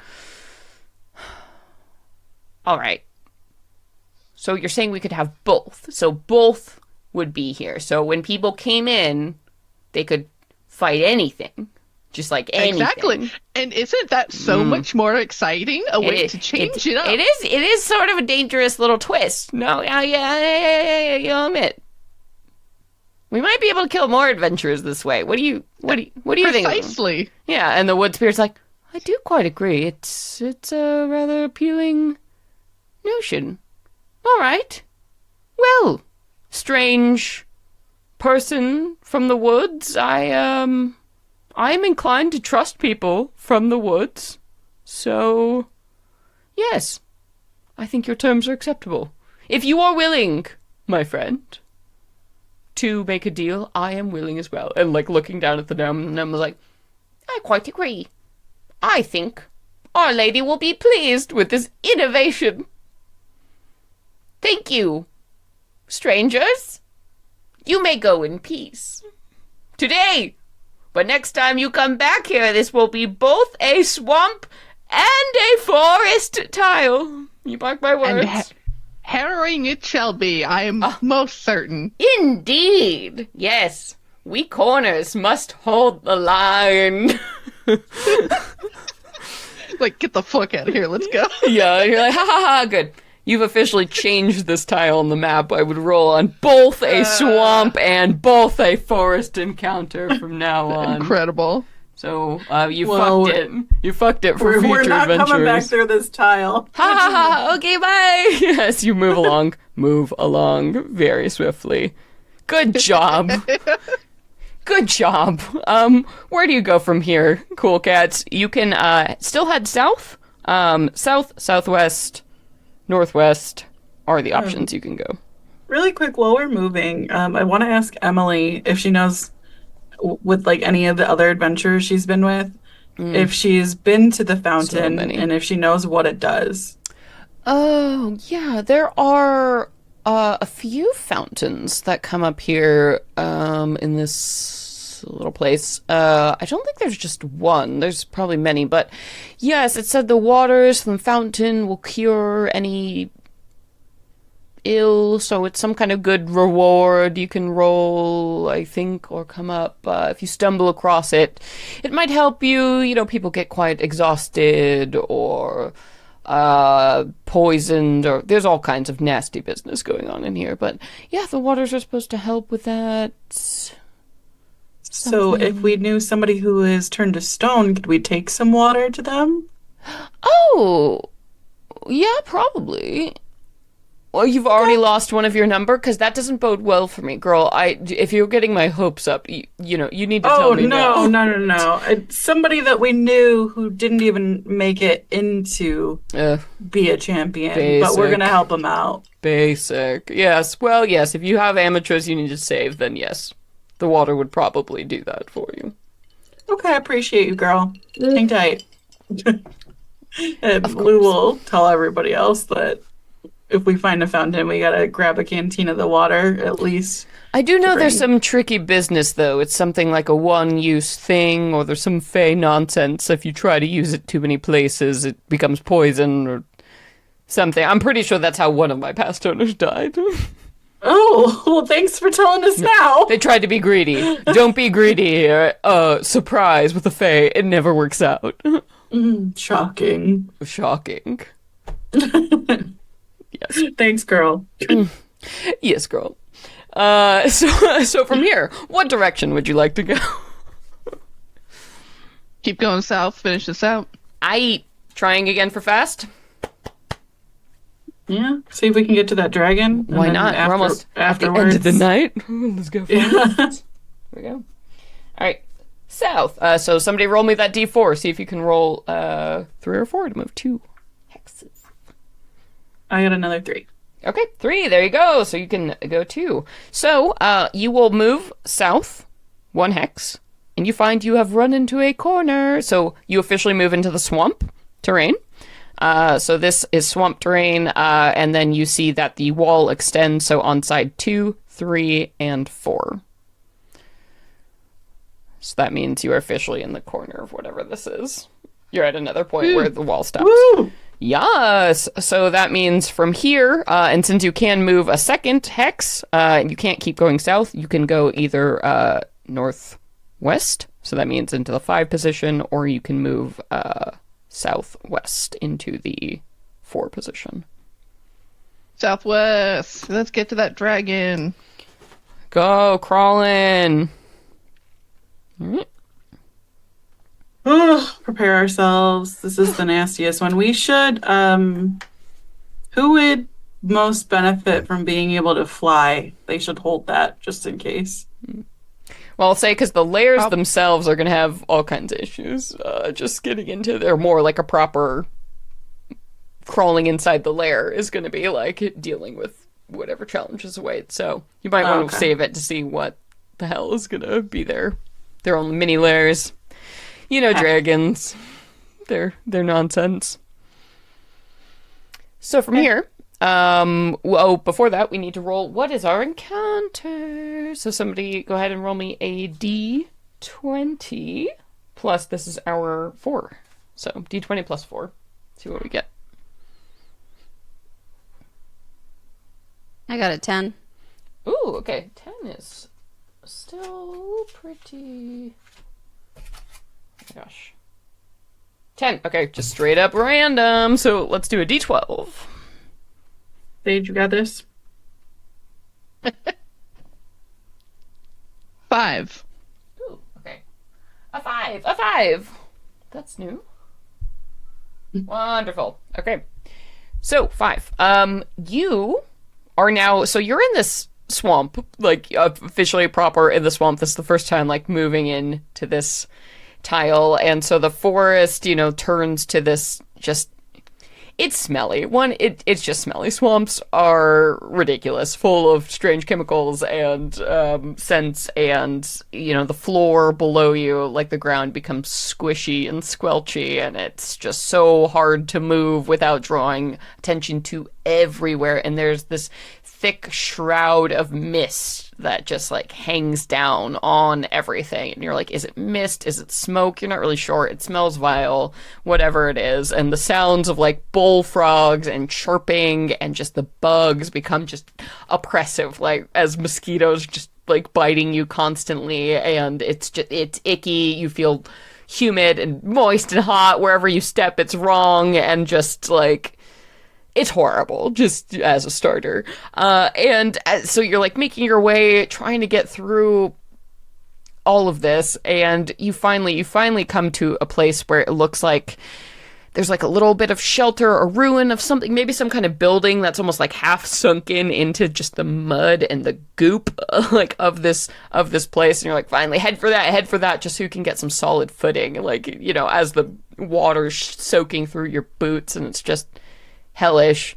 You like hop up onto this kind of stone tile area of this half sunken building, travel for a little ways, and you come to almost like a platform in the middle of this. And what catches your attention out of like the hazy smoke and fog is it's like a candle flame suddenly out of the gloom, and you see a little table that is sitting there, like a little wrought iron garden table that's been kind of constructed with a few chairs sat around it, and a candle like shoved in a wine bottle on the center of this table. And sitting in one of the chairs is a knight in completely blue armor with the symbol of a cup on him. And as you come into view, he waves sort of a friendly hand, making a gesture for you to hop on over and like take a seat. Just like, it's so weird. It's like some dude in a restaurant is basically the feeling, but like ignoring this hideous swamp environment.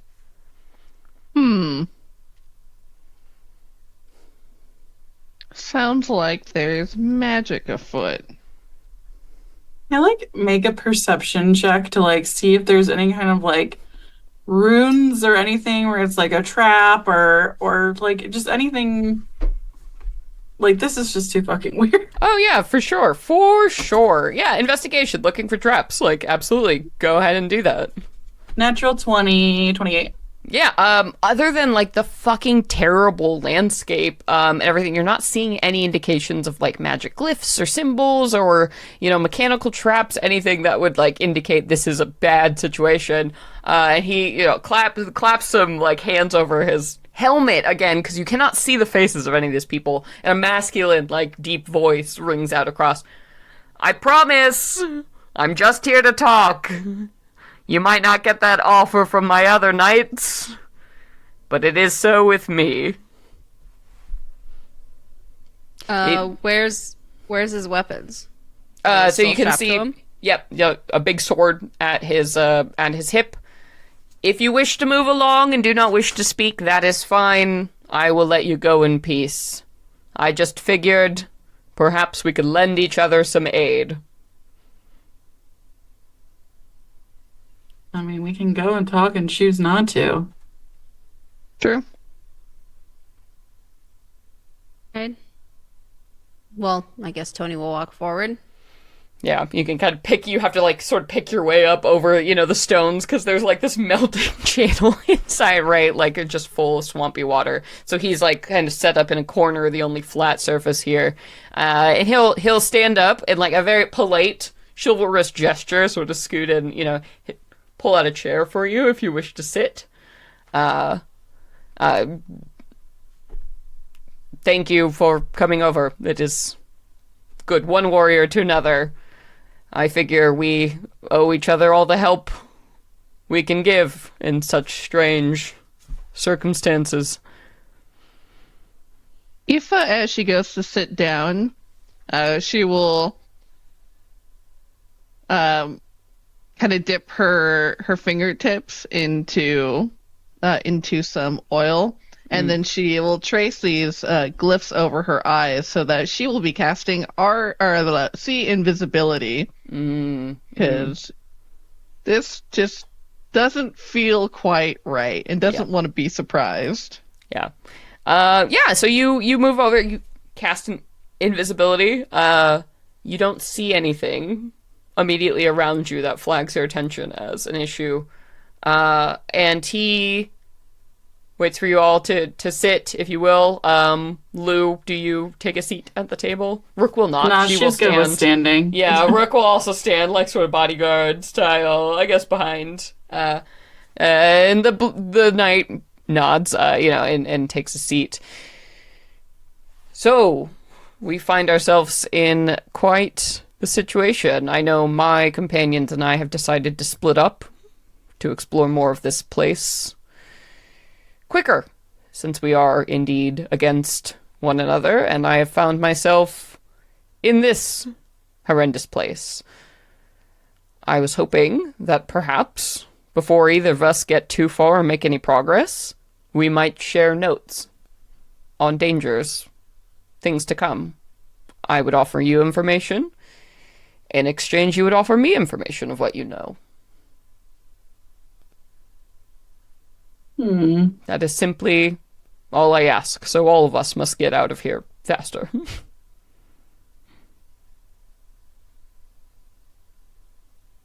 Well, go ahead.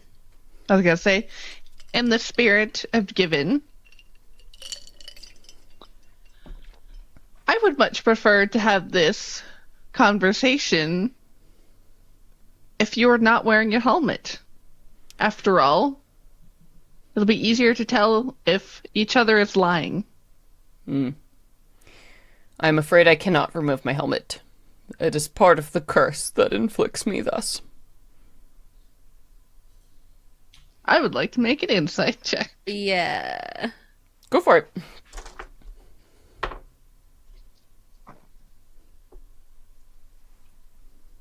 $21. All right. What did you get, Tony? 15. Yeah. To both of you, this reads as earnest, genuine, though once again, to your point, Aoife, it is much harder to tell.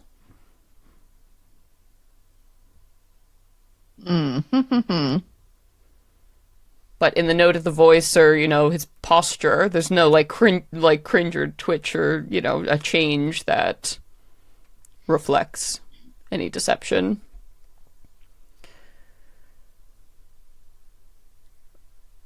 Well, she'll look to her 3 friends. Are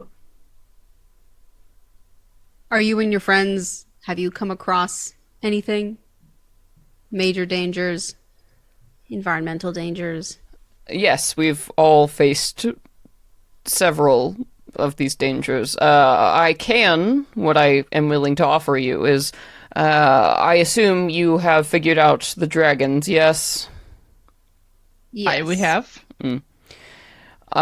The Lotus Dragon is quite close to here. I have surveyed their lair, and I can give you a pathway that would take you directly there.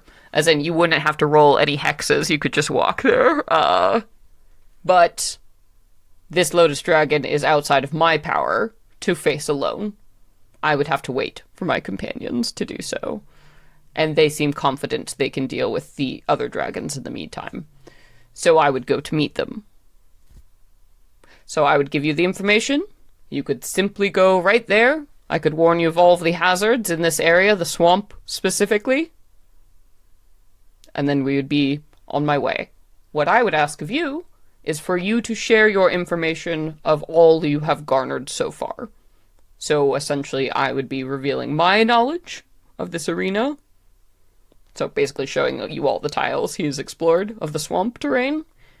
And you in return would be telling him everywhere you've explored on this side. How do you know all the things that your companions have found out? We Do are you guys have, like, magically bonded. I can hear their thoughts and they can hear mine. Must be nice. Oh, I will tell you, they are not fond of me having this conversation with you, but of them all, I have always believed that diplomacy is the quickest route to an amicable solution. And at this point, and I am not scared to admit it, neither of us has achieved either percentage of these blossoms. We are still on even footing, in my mind, so why not share equally to advance our knowledge on both sides? In the spirit of competition, after all. If they've already got all this knowledge that they can instantly share with each other, they're going to have a much easier time traversing. If there's one area that they haven't, then I don't think that we should give them the information. Oh, I would Yeah. not be offering all of their information. I would simply be telling you all of the swamp area that I have explored. I was sent south, and that is what I have been exploring at this point. Yeah, out of character, I don't think it's a good trade because at minimum he's giving us one tile, basically. Mhm. And if we've covered 14 so far, which there's no dragons along all of that edge, so that significantly condenses all of their effort for free. So we are getting a way worse bargain out of this. So, to clarify out of character, he would reveal to you all of the swamp tiles on the map. But if we already know that we're just going to be going along the edge of it, I think that's still significantly less than all the ones we've gone through. I'll say in the ballpark, it'd be 10 to 15 tiles he'd be giving you. Of which we're only going to be traversing the Yes. edge. Yeah, if you're just Well- sticking on the load. But, so, basically, yeah, what he's offering you is, like, you would know where not to go, right, after you deal with the...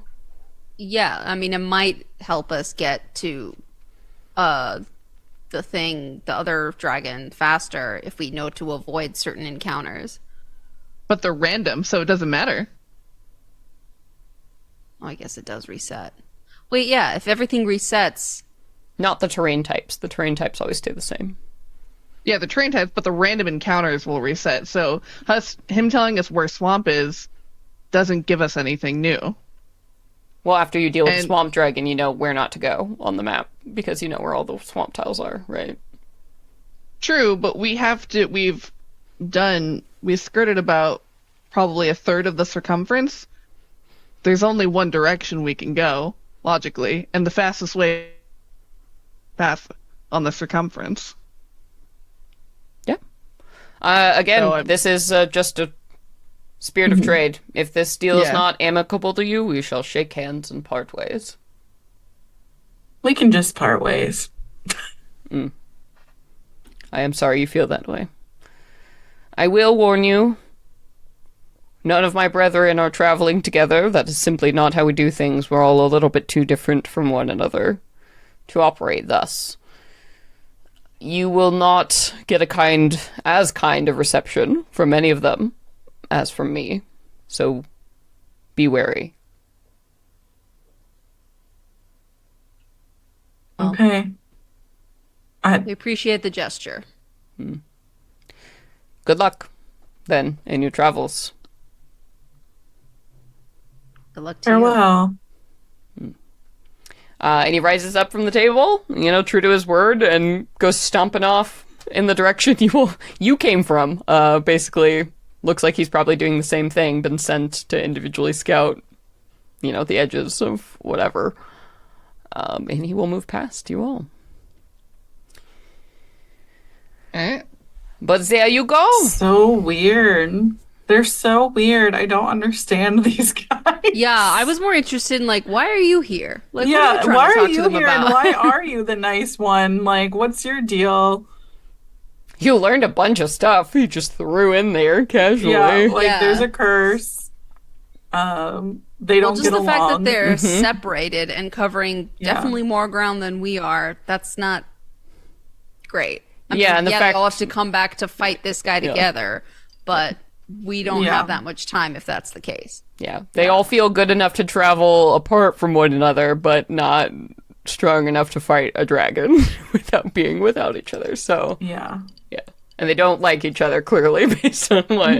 Unless this dude's just lying to you, and the other ones are, like, chill as hell, and he's just, like, a dick. Like, Yeah. I don't know. We see them on the Dig horizon in the and start mud. screaming and run the other way. They're like, what the fuck? I was just saying hi. We're just like, what? We're just here to party. Like, hey, can we have our stuff back? He didn't bring up the fact that you stole a bunch of his shit or whatever. Yeah. But anyway, I mean, if he is cursed, he's probably not exactly happy to be there. So nobody cursed is like, I'm stoked about this game. yeah, I can't take my helmet off as part of my curse. Like, awesome. That doesn't seem great. in a swamp, fuck that. Yeah, walking in full ass plate armor by yourself through a swamp. Yeah, soggy. Yum. Yes. But I think, we've basically reached time, and obviously we still have some crawl in front of us, but we are just on the edge, of this Lotus Dragon lair. It is coming around the corner, so I think we're going to call it there for next time after this very strange encounter. We've met one of the 4 knights. We'll see if they come up again in our roles here, but yeah. How are you guys all feeling about the Hexen? It's a little bit different, like, way to play, It is. It's nice. It's fun. Yeah. Yeah. Yeah, I look at love- all this. Look at all this. Look at all this fucking progress. That's almost half the damn map Yeah. you've gotten out here. Especially like now that we know basically what we're doing, it's even more fun because now it's like strategy games. Yes. Yeah, and the more you fill in, the more strategy it becomes too. And you also know too, like, don't forget the knight also revealed to you, like, in the Spirit of Fairness, they have not found any of the blossoms yet. They have not seized them. So, like, you still seem to be operating mostly at the same time. But also, yeah, keep in mind there are 4 of them. They separated to cover more ground, so they might potentially fill in the map faster than you. Question: there's the 3 flowers, and they're on the map too, and we need all 3 to win. So like, if they end up having one, we have to like fight them to get it. Yup. So that's the thing. Okay. Like, so if they get it and they take it, so there is always a chance, especially if this knight was lying to you and like they already like beat the swamp dragon and got their flower, like that's always a possibility. You might show up at a lair and it's like it's already done. He told you, and you think from your insight checks pretty earnestly that he was telling you the truth, but there's no guarantee. Yeah. So, I think he was because this is supposed to be the hardest one. So if he's by himself, there's no way. And just in terms of time, yeah, it is very likely that the knights are going to get to at least one of these dragons before, while you also do, and it might be a race to who gets the second one, and you're going to have to fight it. In the end, somebody's going to have to. We fight. Yeah. Well, the thing is, we all know where they're going to show up, so it's just like get one and then go hang out at the altar and wait for them to come back. Right. And that's also the thing. It's capture the flag, right? Like, if you know there are these 3, like, there's no reason you have to fight all 3 dragons, right? Like, you can strategize, like, what do you want to do once you have at least one and you know the game isn't going to be over without, So. We did sure pick the hardest strategize one next for time. us. You did sure pick the hardest one, but, What can you Well, do? clearly It's the closest. they're not even willing to fight it on their own. They have to all be together. So this was, I think, a good move. We started in a far point, but this was a good move. Yeah, I think finding the edge was pretty smart for filling things in, just in general, too. I didn't even realize that it was that smart until we found out that the dragons were all in the corners. And then I was like, oh, good thing we did that. Yeah. Yeah. But yeah, and I'll make sure to send you guys like the screenshot of like just my filled in like colored map too to match up with stages so you can see like the exact progress. But yeah. Yay! But we'll leave that for next time, so we'll do a proper outro now. But thank you, everybody, so much for joining us for this episode. We loved having you. It's been great to be here. Do we have the Patreon donor list? Pulling it up now. Yeah. But thank you everybody so much for joining us for this episode. Before we sign off, we always like to take some time to say an extra special, wonderful thank you to our amazing Patreon donors who donate monthly to make this show possible. You guys are the rock stars, the knights of our hearts, the truest and most beautiful kind of knights. So let's go around the horn here and say some thank yous, starting off with thank you so much, Muffin, at the one on Drury Lane on Twitter. Thank you to Nissa McKinnon. Thank you, Richie113 on our Discord. And thank you to Tony. Yay, Tony. Tony. And for our Farrah's drinking mate tier, thank you so much, Fable. Thank you so much to our lovely mod, Markali. Thank you very much, Mrim. And thank you to Nadia. Thank you so much to Noon from the Discord server. Thank you so much to Alan, aka Obsidian Crix. Cyrix. I always get it wrong. Cyrix, Which is Crix. Who knows? It's part of the mystery. So you know who you are. Hey, Scott. Thank you. And thank you to Chris. And Oh, wait, thank you did to a new drinking mate, Steven or Stefan. Thank you I so don't know. much. Yeah, you spell it the cool fantasy way. How do we know? Tell us in Discord. But yeah, seriously, if you like the show, you like all this business, you want to hear the latest announcements and news, make sure to join us on the Discord. That has become kind of our prime news hub and announcements for, when we stream con stuff. Make sure to go sign up there. Especially social media is unreliable these days in most cases. So join our beautiful, wonderful, lovely community of friendly neighborhood Discord people. You can find links to join our Discord on our website. We share it in the chat. All good stuff. But I'm very excited. I'm so glad you guys are enjoying this Hex nonsense, and we're slaying it, kids. So this challenge going down, no problem. No problem. But we'll see. We'll see next time. But until then, I have been your game master, Celeste Konowich. Hello, I'm Katie, and I played Luveri Seth, your drow wizard. I'm Nassim, and I was your half-orc fighter, Tony Silvertail. And I am Sage, and I have been your boastful bard, Aoife Flannery. Your peacemaking bard, beautiful bard of joy and meta nonsense. Yes, but that's it. That's it. Thank you so much, everybody. And until next time, venture away! Venture away, everybody. Bye-bye.